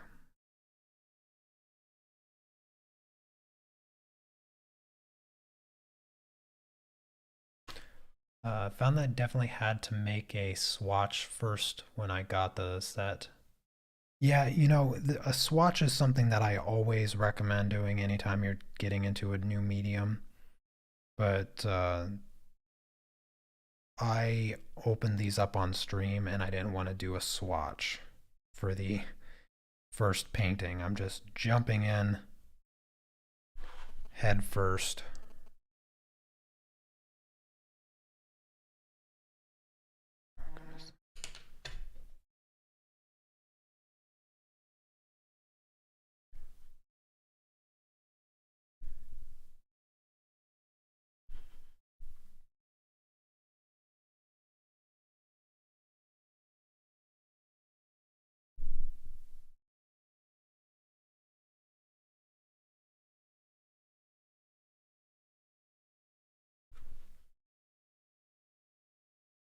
I love how even the purple and the gold as well. I love how even it is.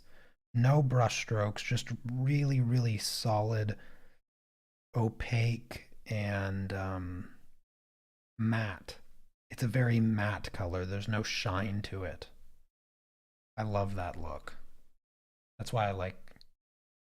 Oh no, I colored the toe. I wasn't supposed to color the toe. Gosh darn, I wasn't paying attention. Um, I love the really, really matte color in the way that it looks. It reminds me of pastel when it's like really dry and just extra, extra flat. That's That's definitely one of my favorite aspects of this so far. Gouache has that same look, but um, I have like this cheap set of gouache, and I didn't really know anything about gouache, so I wasn't sure how it was supposed to work, how it was supposed to feel. And the thing that I didn't like about the set of gouache that I do have is that it's so thick. Like it just the paint felt so thick and clumpy. And I was thinking that maybe it was just maybe I just got like a cheap set of gouache that isn't just it's just not a good quality, so it paints like that. But I like this better because I feel like these sticks, considering how much I'm actually painting, like how much of the paper I'm covering with just the smallest amount of paint, um, I feel like these sticks are going to last me a lifetime. Like I'm never going to have to buy paint again. And it doesn't dry. Like it's not drying on my palette. It's staying wet enough and activating with water that I can just mix a little bit of whatever color I need and then paint as long as I want and not have to worry about it drying. Because that was the one thing that I didn't like about the gouache as well, is that I put a small amount of paint on my palette, and before I can even dip my brush in it, it's dry.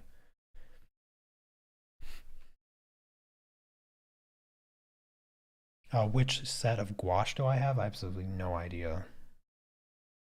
No idea. It was just a small set. I think it had like 8 or 9 colors or something.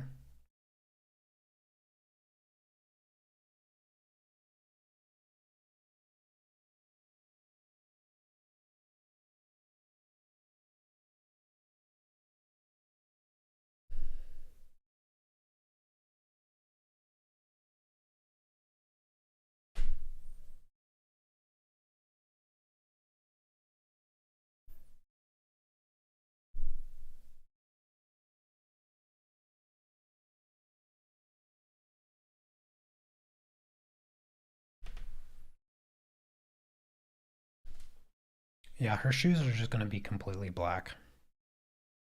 I didn't. The toe spot is supposed to be white, but whatever.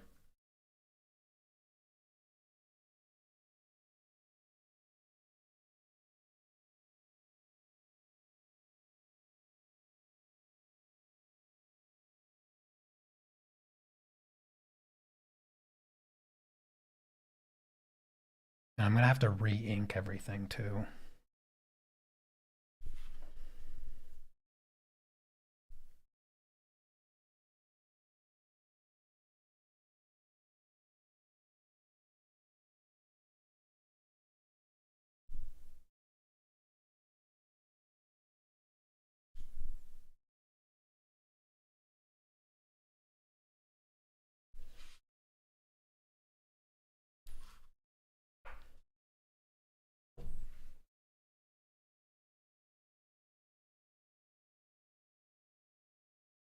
You got all the art supplies still fresh in their box.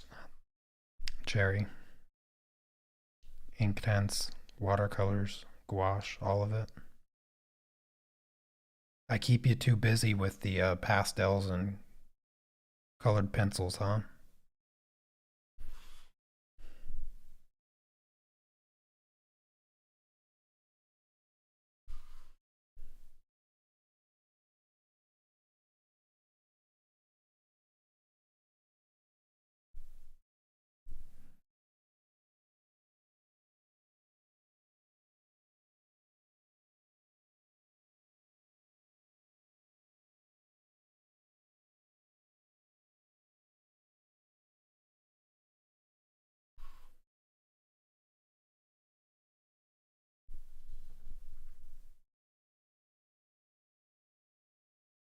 Now, the one thing that I'm really curious of how well I'm going to be able to pull off with this is gradients. That's going to be a real test as to whether or not I've gotten any better at this since 2 hours ago. Can't believe I've been streaming for 2 hours.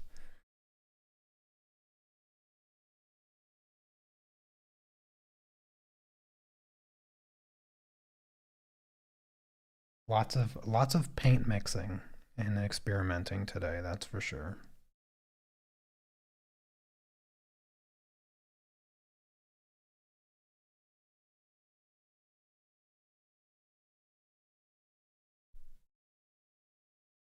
I kind of want to test to see how well the white goes back over top of the gray.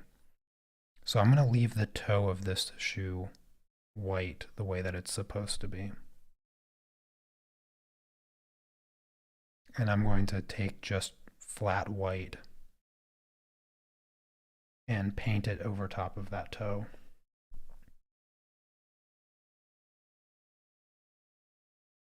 Considering how well like the purple covers up the black ink, I think the white is going to totally cover up the gray. Maybe it will need like 2 layers, but considering how opaque this dries,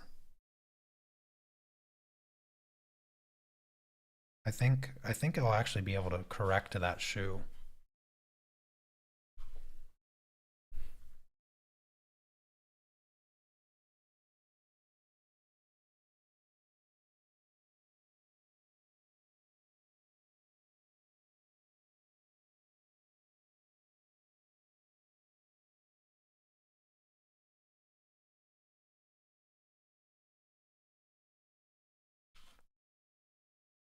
Yeah, I know you can mix gouache with water.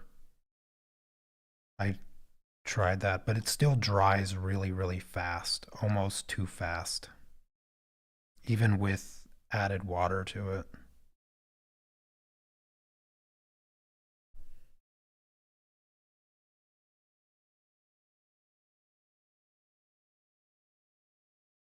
I feel like the Inktense dries only on the paper,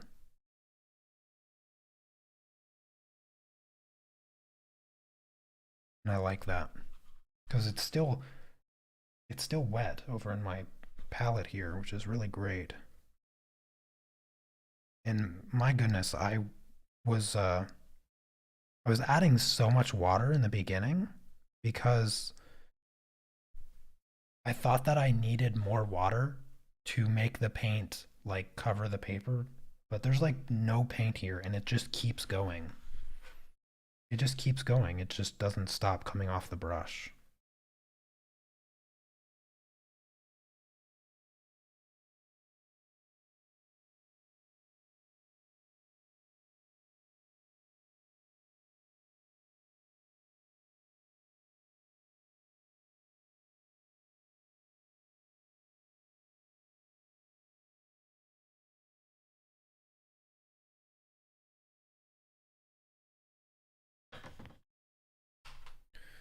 I still have a lot to paint this gray, so I will come up to the shorts and the belt.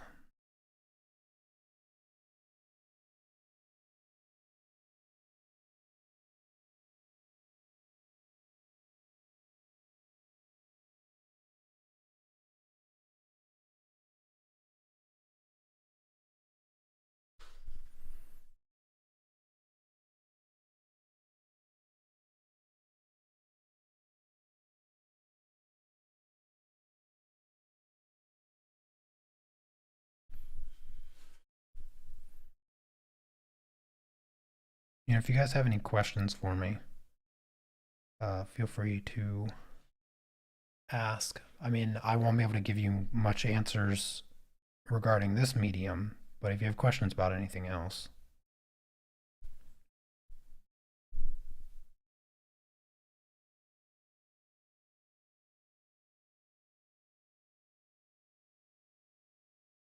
think most of us are just kind of hanging out at this point.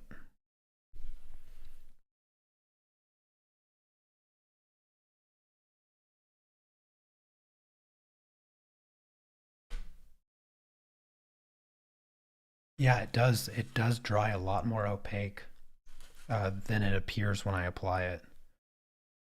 When it's wet, it seems to be really, really translucent, and then just look how flat it dries. Like it dries really, really flat. Like it just looks fantastic. There's some parts over here that I need to do another layer on, but it's great. Yeah, it's really great.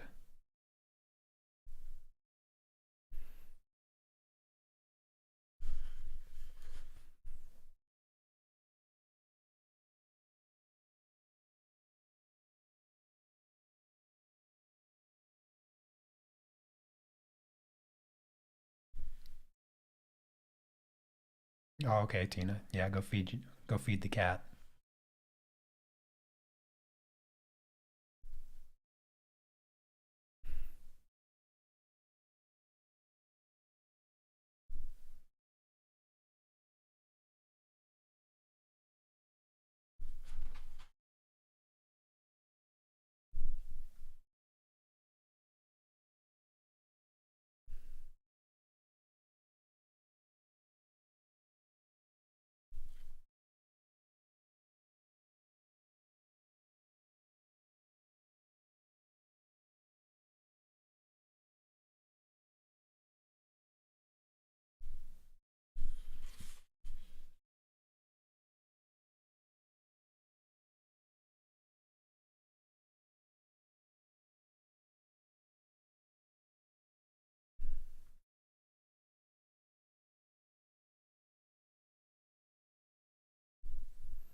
Well, like Rain said, you can buy these sticks individually, so just buy yourself a stick of the white.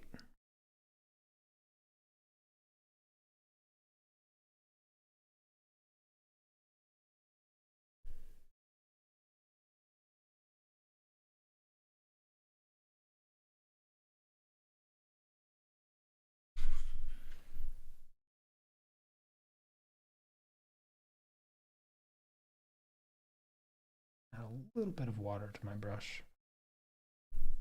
It's starting to get a little bit harder to move it around as my brush gets drier.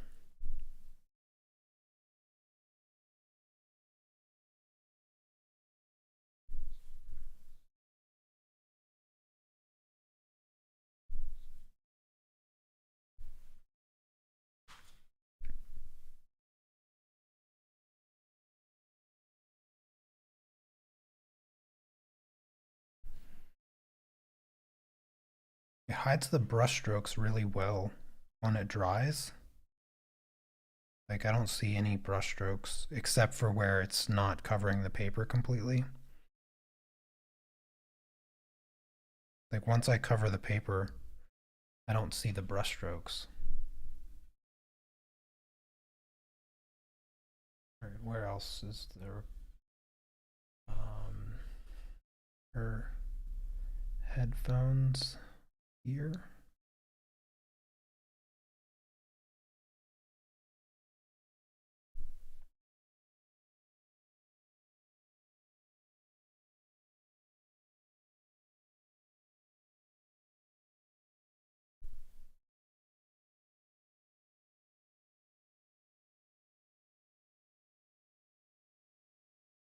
So the blocks are better than the pencils.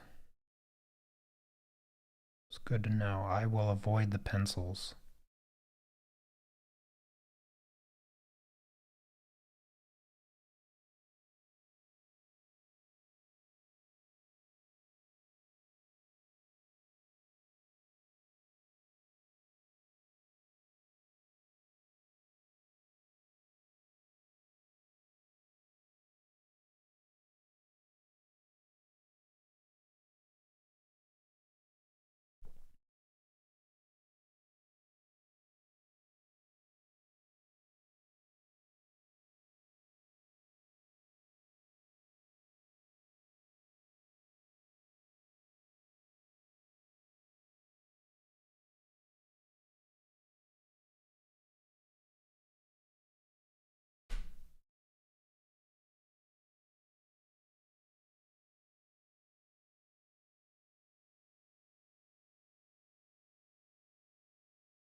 One of the other things is how uh smooth. Like it's super smooth. I wonder if colored pencils would lay on top of this, it being so smooth, or how well. I know that they do. I'm curious of how well they will. I might use some colored pencils just to test them out or whatever.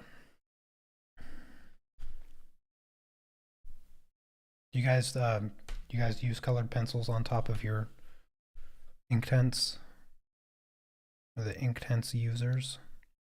How many people in chat have never used Inktense? Curious.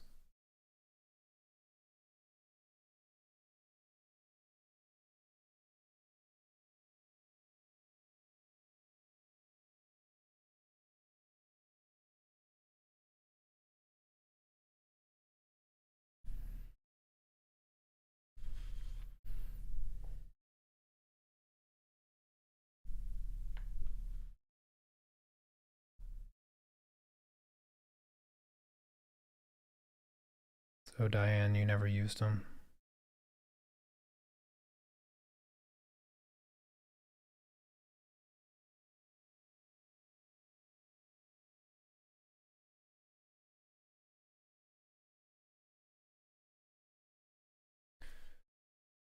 Diane, Cherry, Crystal, never used them? Yeah.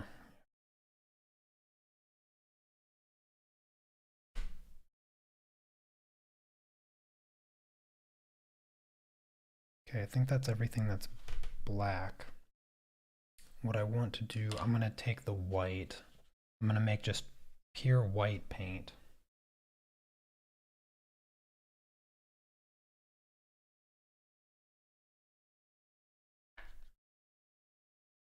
I'm going to take a, do I have a clean brush? Yeah, this one seems like I haven't used it.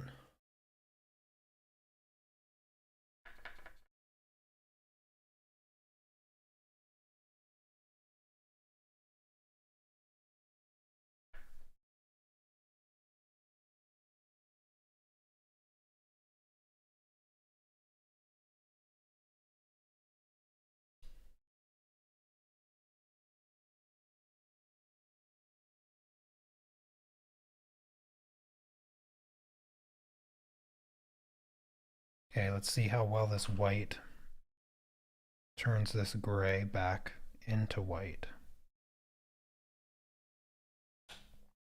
And in the meantime, that gray looks good. I want to mix a little bit of black into it to make it darker.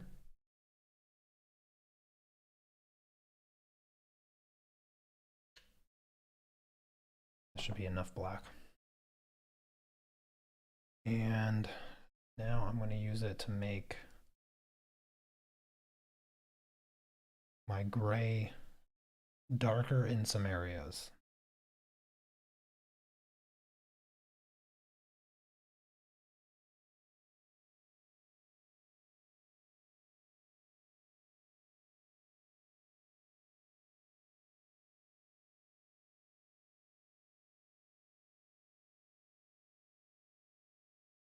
So back here, this part under the shoe.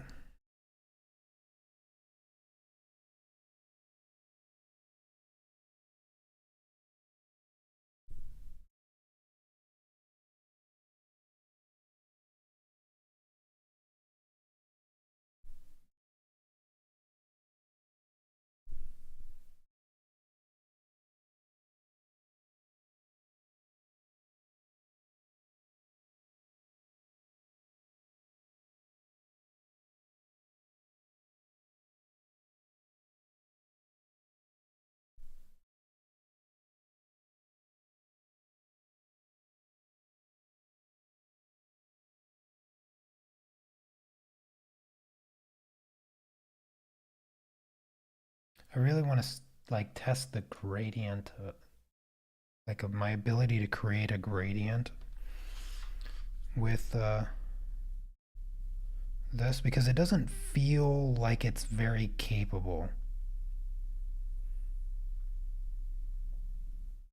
It doesn't feel like it's very easy to create any type of gradient. So it's sort of like an on-off kind of thing. Like this is going to be a darker gray, and then there's going to be a very obvious line. So there's a bit of a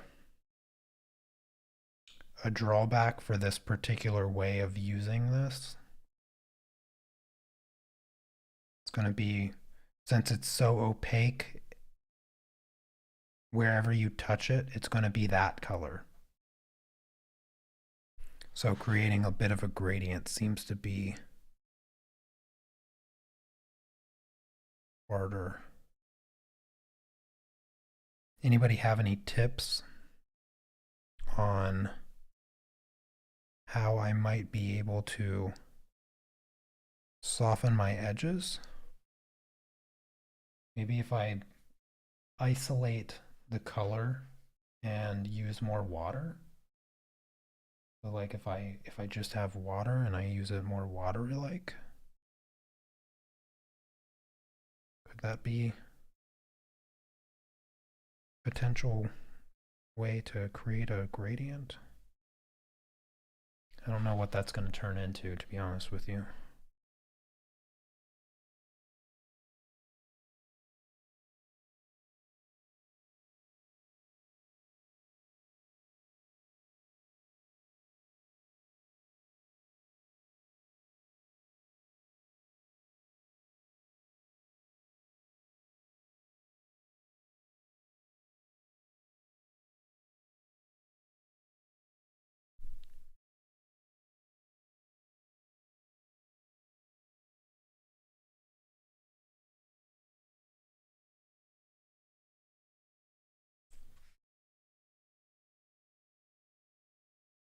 Gradient like a marker?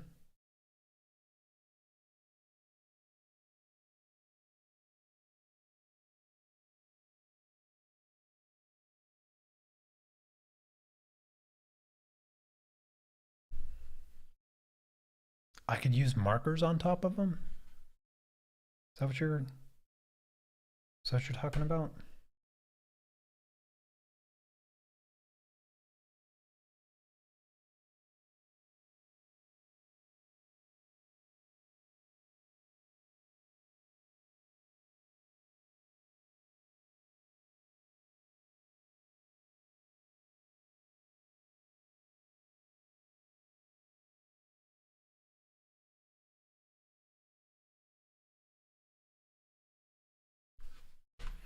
The difference between the two grays is not as extreme as I actually thought it was going to be. Yeah, I thought the difference between those colors was going to be a bit more extreme. Look how white that made the shoe. I bet another little bit of that white,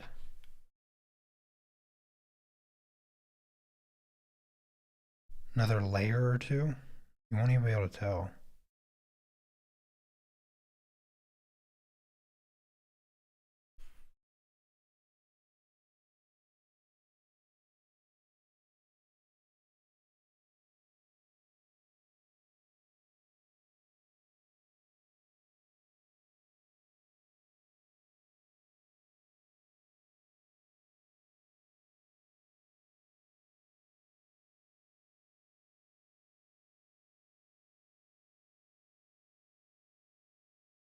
So once they're completely dry, you can use the alcohol-based markers on top.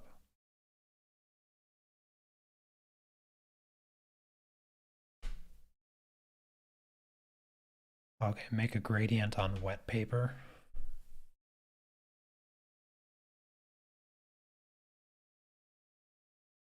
Oh, I see. I see. Yeah, I understand.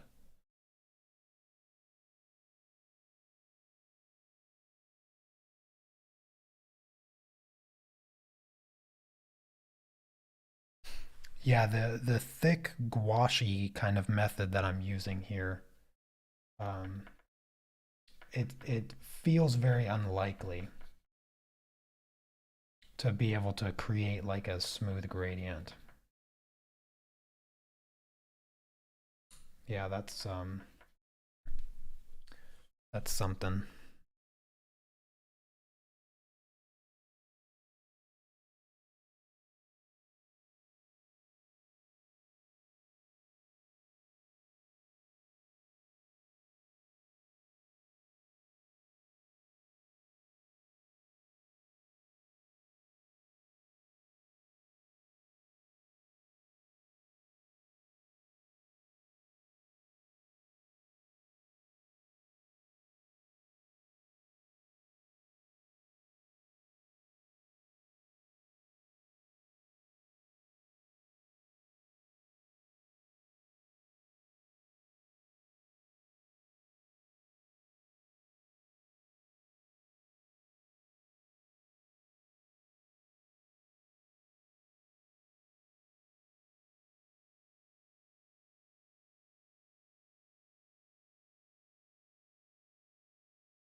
I added a bit more water, and so I'm getting that more watercolor effect here. I didn't really intend for that to be the case, but it's a little too late now.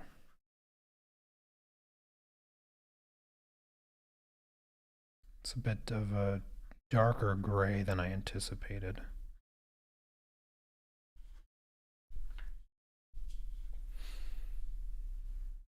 Yeah, it's a little bit darker than I anticipated. Can I reactivate this purple? Yeah, it seems it reactivates on everything but paper, which is nice.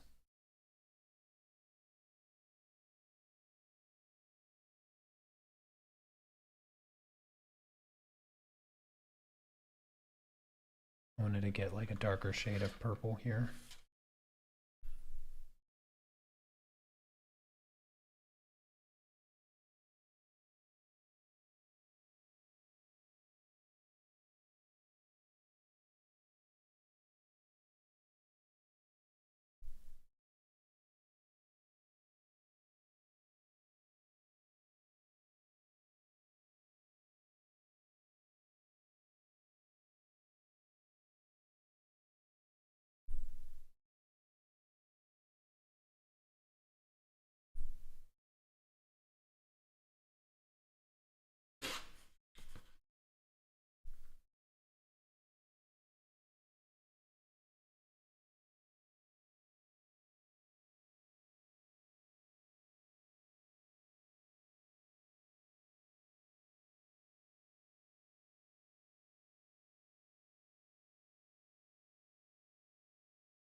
Oh, thank you, Tina. Okay, yeah, you have a wonderful day, Diane. See you later.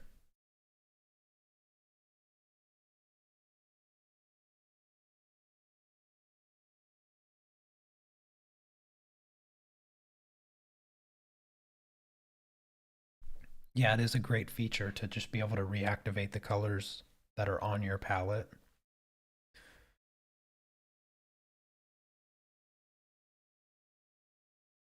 I'm going to let this dry for a minute.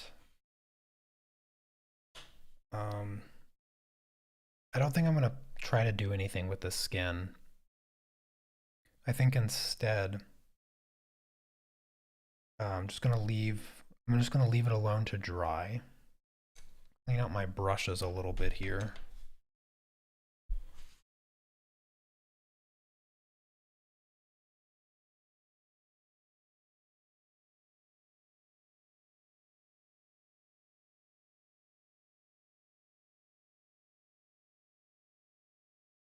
It's weird, when you clean the brushes out, the ink just floats on top of the water. It doesn't sink like acrylic. It it all floats on top. It acts like Uh, what's that? Hydro dipping. It hydro dips to my paintbrush.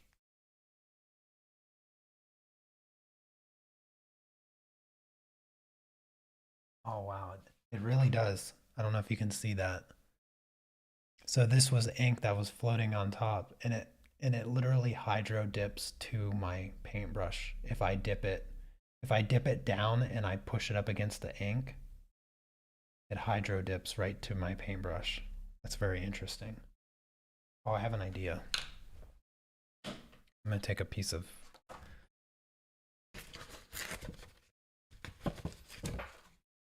show you exactly what I mean. I'm gonna set this over here to dry.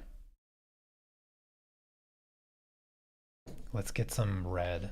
I'm gonna put some green.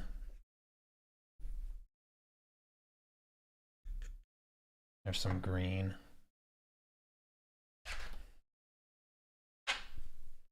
Here's some red.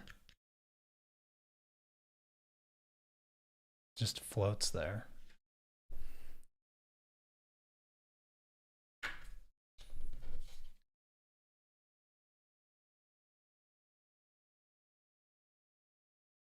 Look at that. That's cool.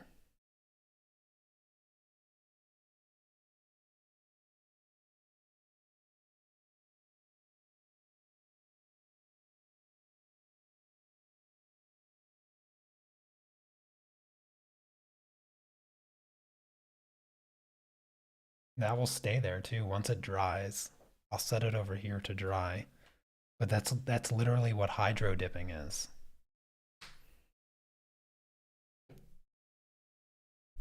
It creates a like a it looks like a jawbreaker.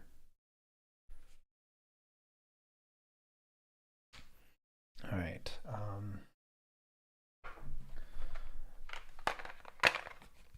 Grabbing my pens back. The shoe down here is totally dry.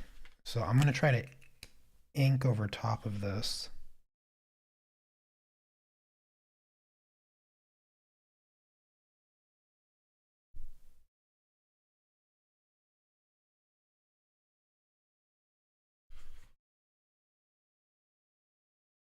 The ink is shiny.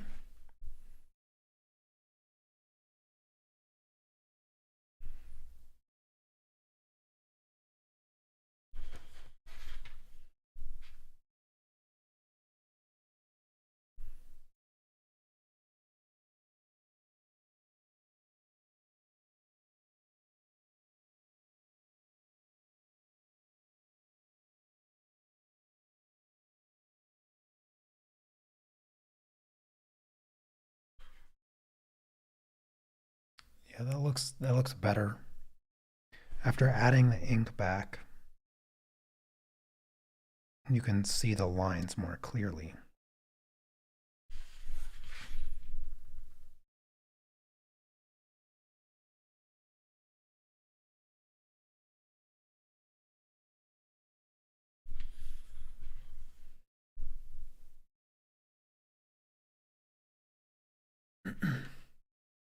Okay, Cherry, yeah, you take care.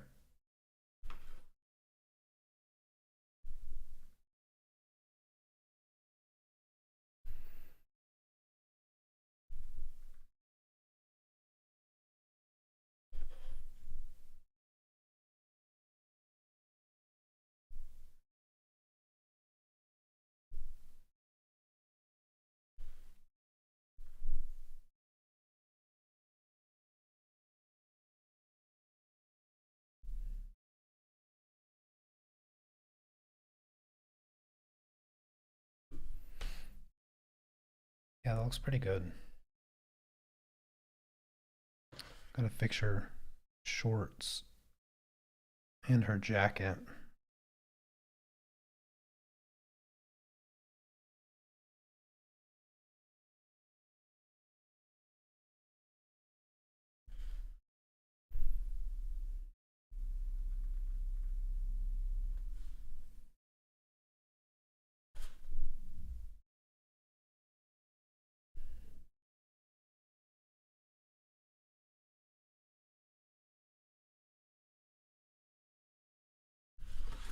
I'm just sort of doing this really quick.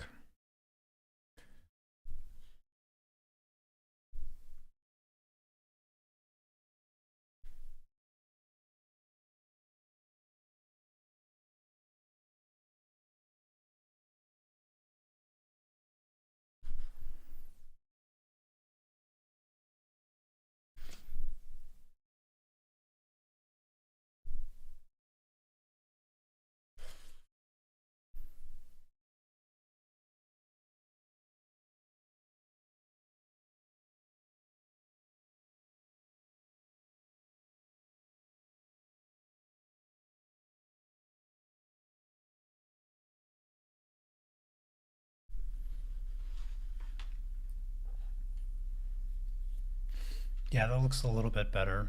Yeah, if you can see the lines.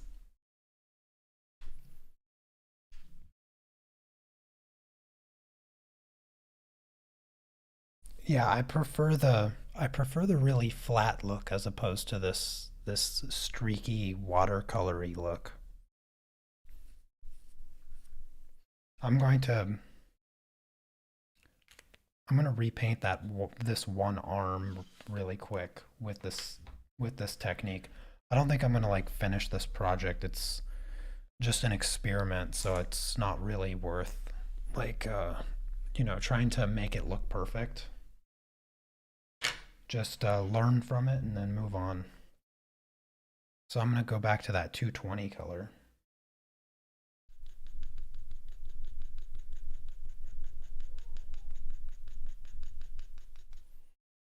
And I'm going to use that color. I'll use a little bit of this color, whatever. Just a touch. And then a bunch of white.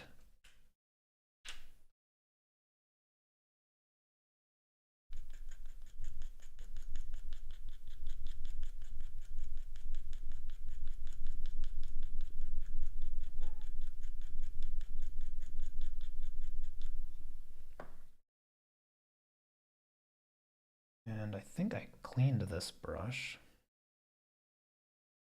I'm going to do a test, little test here so I get it mixed up. Oh, that's too dark. That is far too dark. Yeah, that's way too peachy. That's actually about the color I need for the shadows, so I guess I'll use it for that.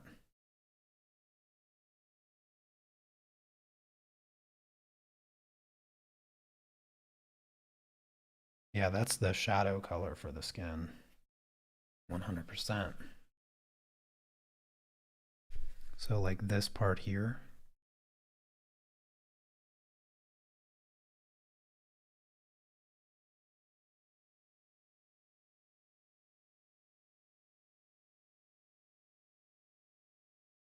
Put a little bit on her elbow.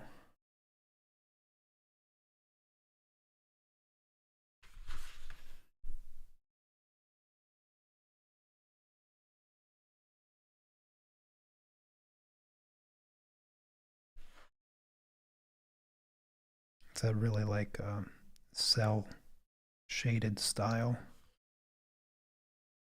Really, really strong two-tone. I didn't even realize that was her skin. This is her skin right here too.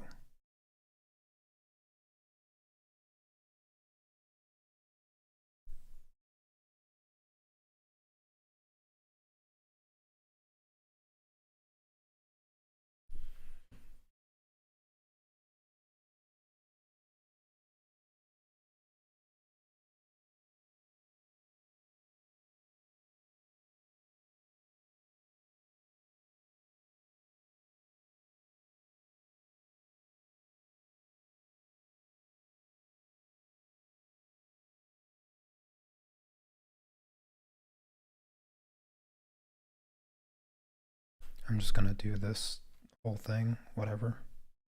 Just gonna change it completely. Either I completely mess it up and it doesn't look as good as it does now, or it looks slightly better.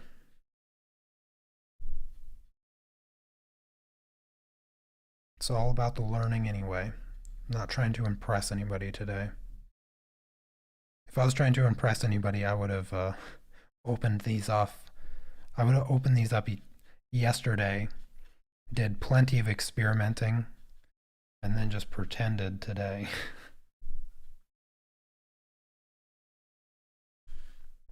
But I would never do that. So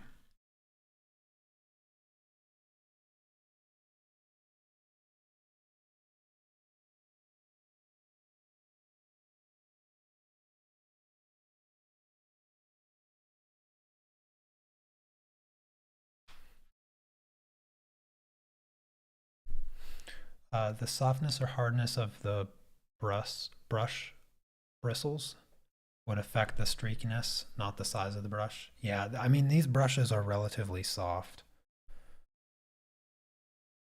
I just don't I just don't have any like watercolor like soft bristle watercolor brushes. Just nothing like that. Cuz all of my painting was either oil or um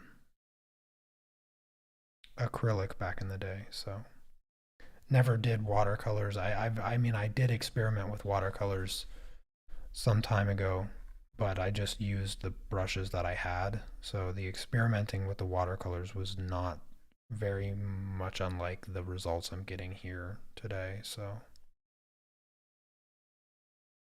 I didn't I didn't really know what to expect with this medium. Even watching the the tutorials that I watched, um, it was more or less like I don't know, just a variety of techniques from random people and some people that I already know.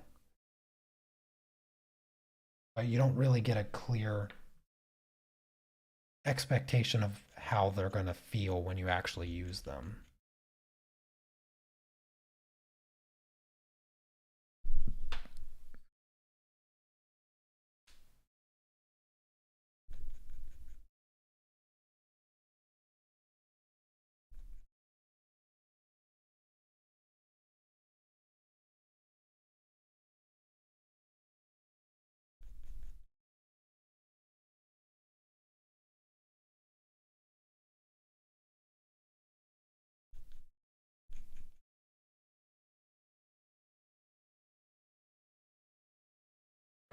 All right. Hopefully this will give me a lighter tone.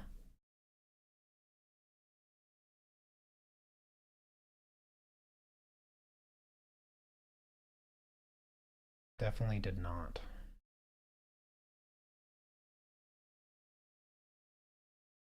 This brush wasn't clean.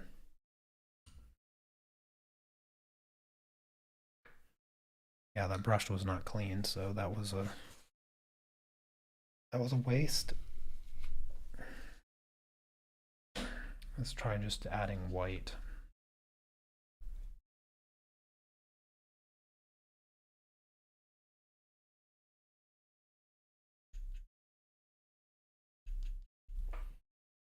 So there's just white. And then I will clean this brush.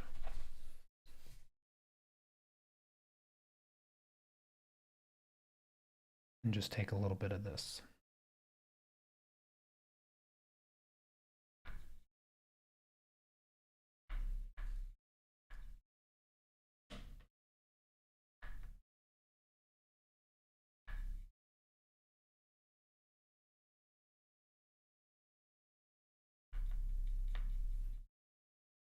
This looks kind of gray, but I'm going to go for it.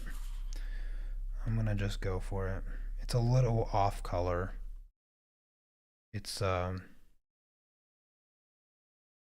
as peachy as I would like, but I want to cover this skin with something that's nice and opaque like the rest of the style.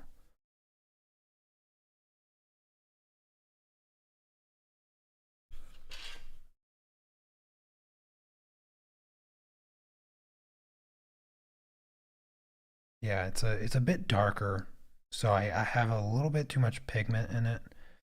And this brush, I had used the gray, and so there's still some gray in it. I didn't clean it as thoroughly as I should have. Let's just put it that way.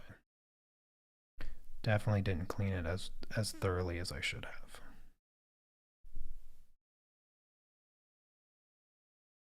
But it's okay.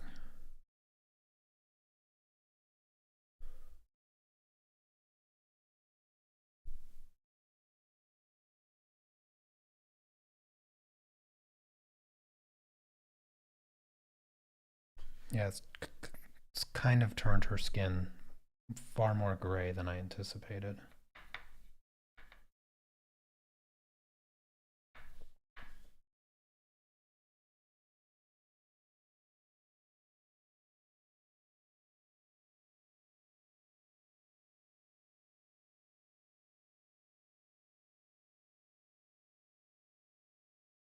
I'm just messing it up at this point.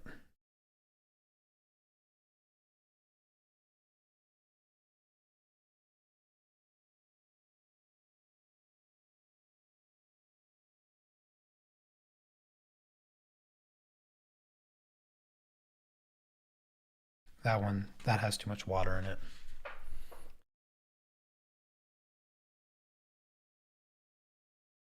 Yeah, that's what I planned on doing, just using the white in that, but this paintbrush had gray in it. And so it's not the color. Oh well. I'm gonna give it a minute to dry.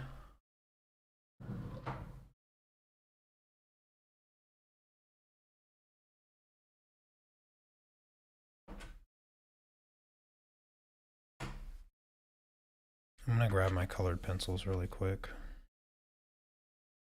Let's see here. Give me a second. I'm gonna sharpen this pencil.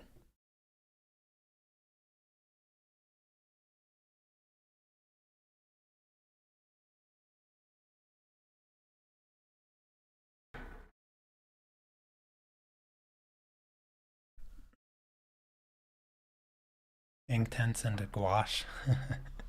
Yeah, yeah.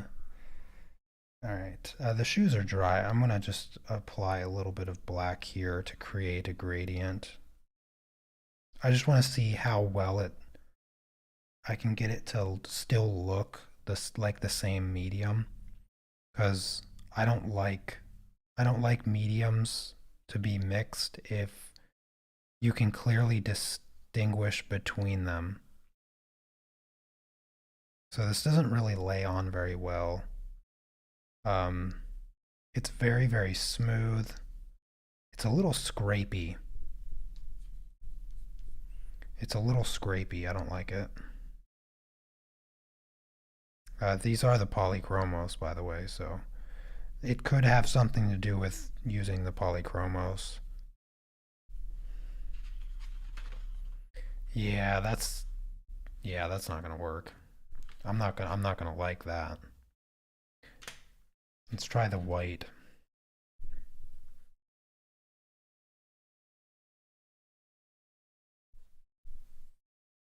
Mm, no, no.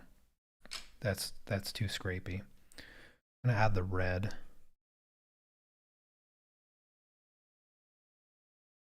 Yeah, that's not too bad. I can clearly see the lines.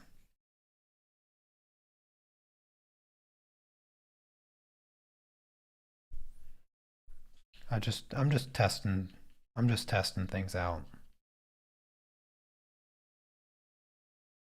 It changes the look, you get a really shiny look from the pencil. Very, very shiny. I'm gonna try blending.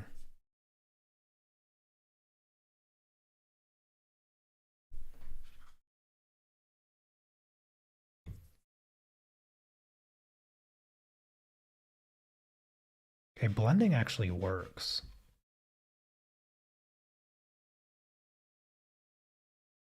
Blending is actually working really well. I'm gonna try to blend the black down here.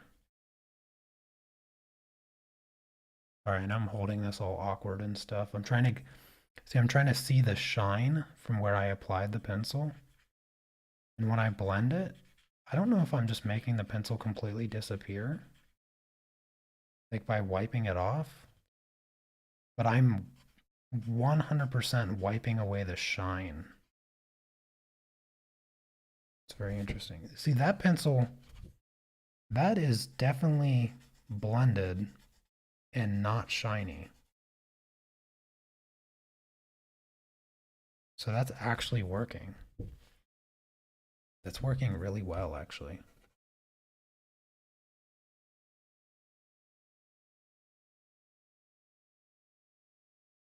Like, that looks so good. Do you guys see that? Do you guys see the very subtle color difference where I applied the red?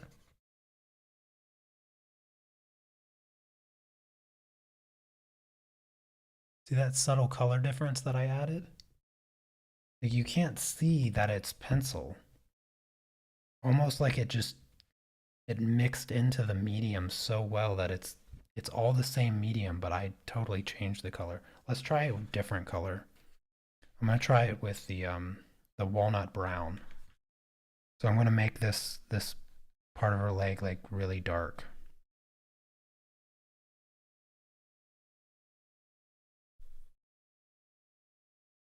I'm like adding a shadow here to her leg. I'm using a really light pressure, by the way.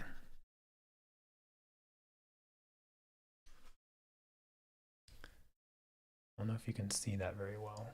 Let me just zoom in. Zooming in right on her butt. Apologize, I didn't choose that spot on purpose. So you can see the graininess. So I'm just gonna smooth it away. I did added a little bit extra here. See how the graininess disappeared? See how it morphs into the color.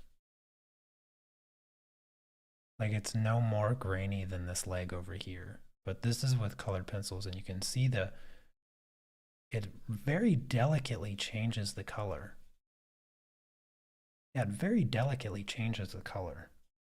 That's a very cool quality. I'm gonna come down here on the shoe again. I'm gonna try the white. The white feels very scrapey. Like it's doing absolutely nothing. Like you guys see that it's not doing anything, right? It's doing absolutely nothing. White is not working. Yeah, the white is doing nothing. It did nothing but ruin that shoe. So don't use the white. Don't use white. I'm gonna grab.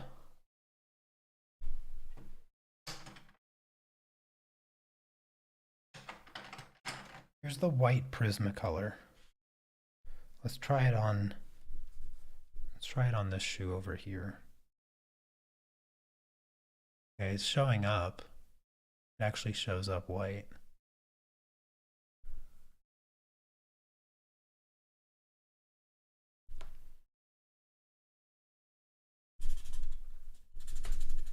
I want to try to get this a little bit cleaner.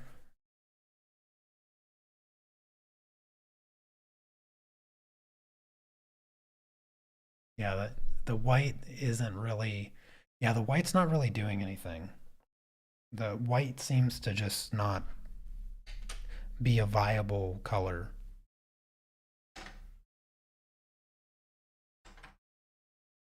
Here's a gray.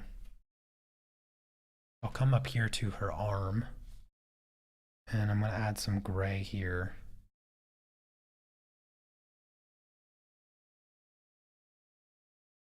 So this is Prismacolor. Prismacolor doesn't generally blend dry as well as Polychromos, which is why I tried Polychromos. So you can clearly see the pencil grain. I'm not really expecting this to smooth out the way polychromos does, but it could do something. It does blend out. It does smooth. See, it's actually quite smooth. Let me try to do it a little bit more. Let me try to actually make it smooth with the pencil itself.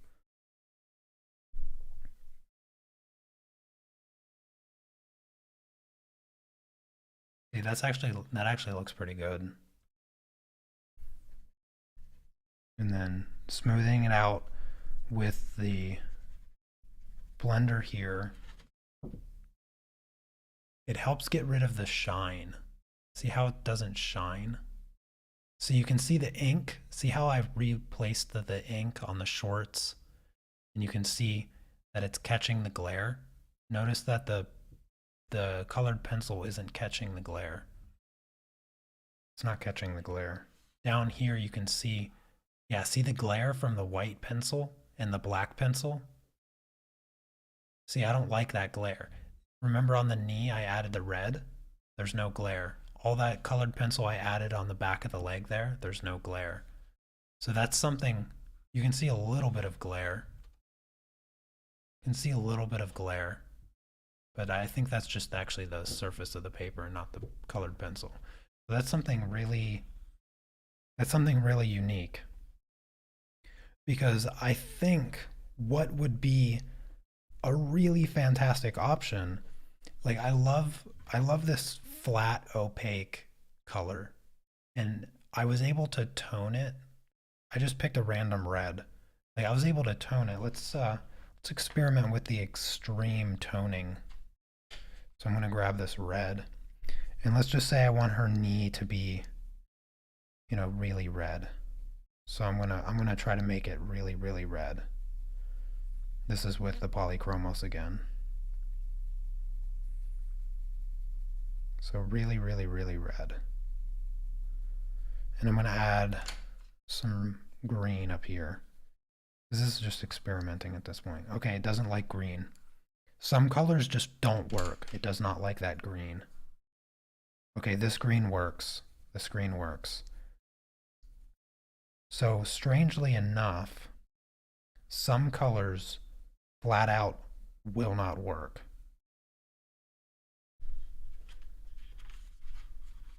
Now, see the glare? See all that glare? You can see where it tried to add that green up here. It tried to add the green at the top of the leg, but it doesn't lay down. It doesn't show up. So the colors have to be pretty bold. And if you smooth them out with a paper blender, you almost like turn it into the color, but as a gradient. So it's not, sorry. Now it's not glary, or at least it's far less glary. So it doesn't have that shine. And you can get pretty extreme with the change. There definitely feels to be a limitation of the amount of layering that you can do, because this is really smooth. This is super, super smooth, so that's something to keep in mind. I think the polychromos work better than the Prismacolor. The Prismacolor being a bit waxier, it doesn't seem to want to blend as easy. Yeah, it is very strange that some colors work and others don't. Yeah. Very strange. Very strange indeed. But it could be, I don't know what would be causing that. I think it's, yeah, like the white is just a no-go. Like the white is just absolutely not a color that's going to work. Let me grab a pastel pencil.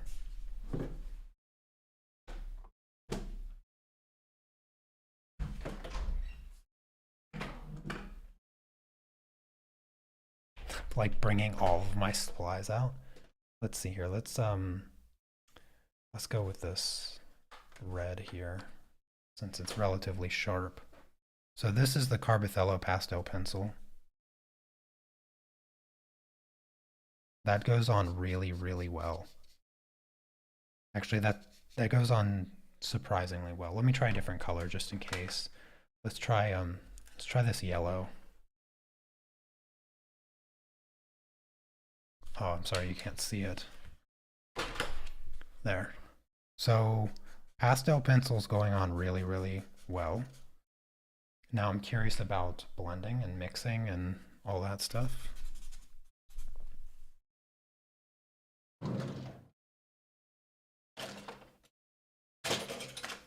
Sorry, I just need to clear off some of this excess.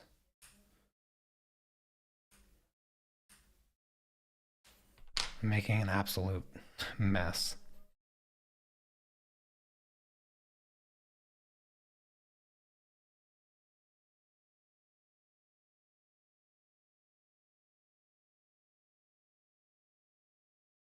She's got like a bruise on her leg. She's got a bruise.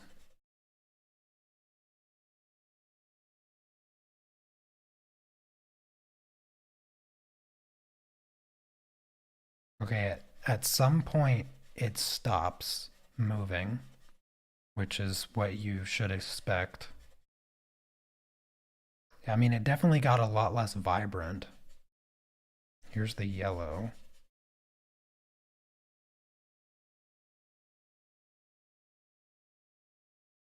So this is really, really subtly toning the paint. Now I'll drag my finger across it. Actually, let's use something clean, like a tissue.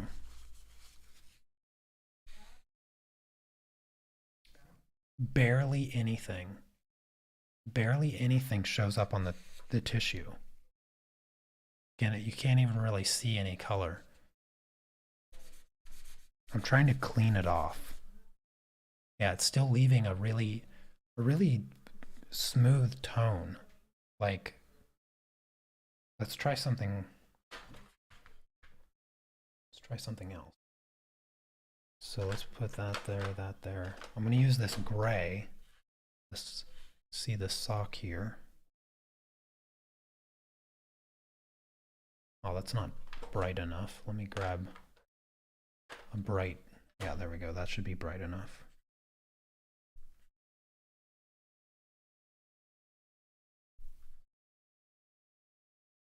Okay, that's weird. That's not showing up.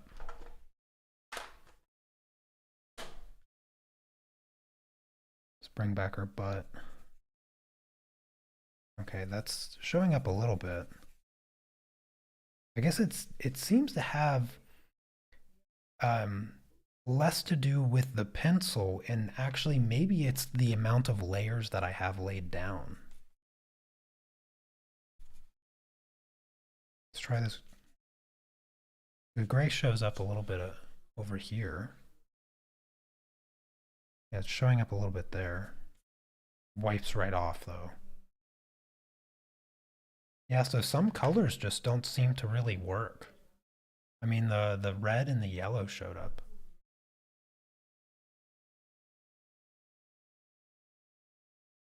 Yeah, no tooth in some of those areas. Yeah, it's very it seems to have filled it up quite a lot.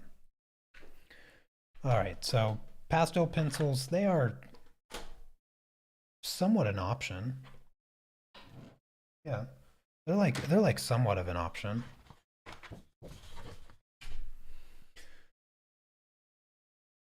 But that's about all the experimenting I have in me. It's by no means a finished product. It's not going to be a finished product. This is just going to go in the trash can. But definitely a fun learning experience. I'm not sure. Yeah, the verdict is still out on Inktense. I like this look. Like I like this very flat, opaque. The degree in which I sort of feel restricted about layering colored pencils on top and pastel pencils, at least in this particular method, because with the paint being so thick, I think it is. I think I need to try a different paper. Yeah, maybe if I try a toothier paper, because this paper is actually quite smooth. Yeah, this paper is rather smooth. But I do like the way the pastel pencils, those colors, I like the soft change that I can create.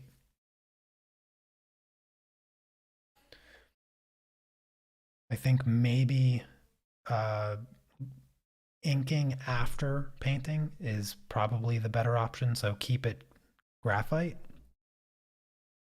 keep it graphite, and then just ink afterwards.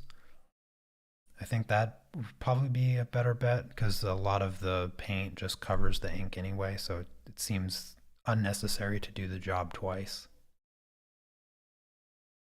But anyways, that is going to do it for today. Three hours of experimenting with this medium. Uh, I hope that you guys at least enjoyed today's live stream. It was a lot of fun. I enjoyed your company. And hopefully, even if you're experienced with Inktense, hopefully you learned something through this experimentation. I'll try to experiment a bit more. Oh, here's that piece of paper.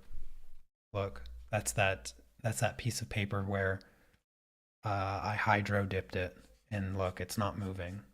All of that ink dried, and it creates this really cool texture. I don't know what use that would be, but anyways, that's going to do it for today. Thank you guys so much. I hope you have a fantastic weekend. I'll be back on Monday. We're going to continue the pastel project, the statue that already looks amazing. So I look forward to getting back to that project. Have a great weekend. Take care. Peace.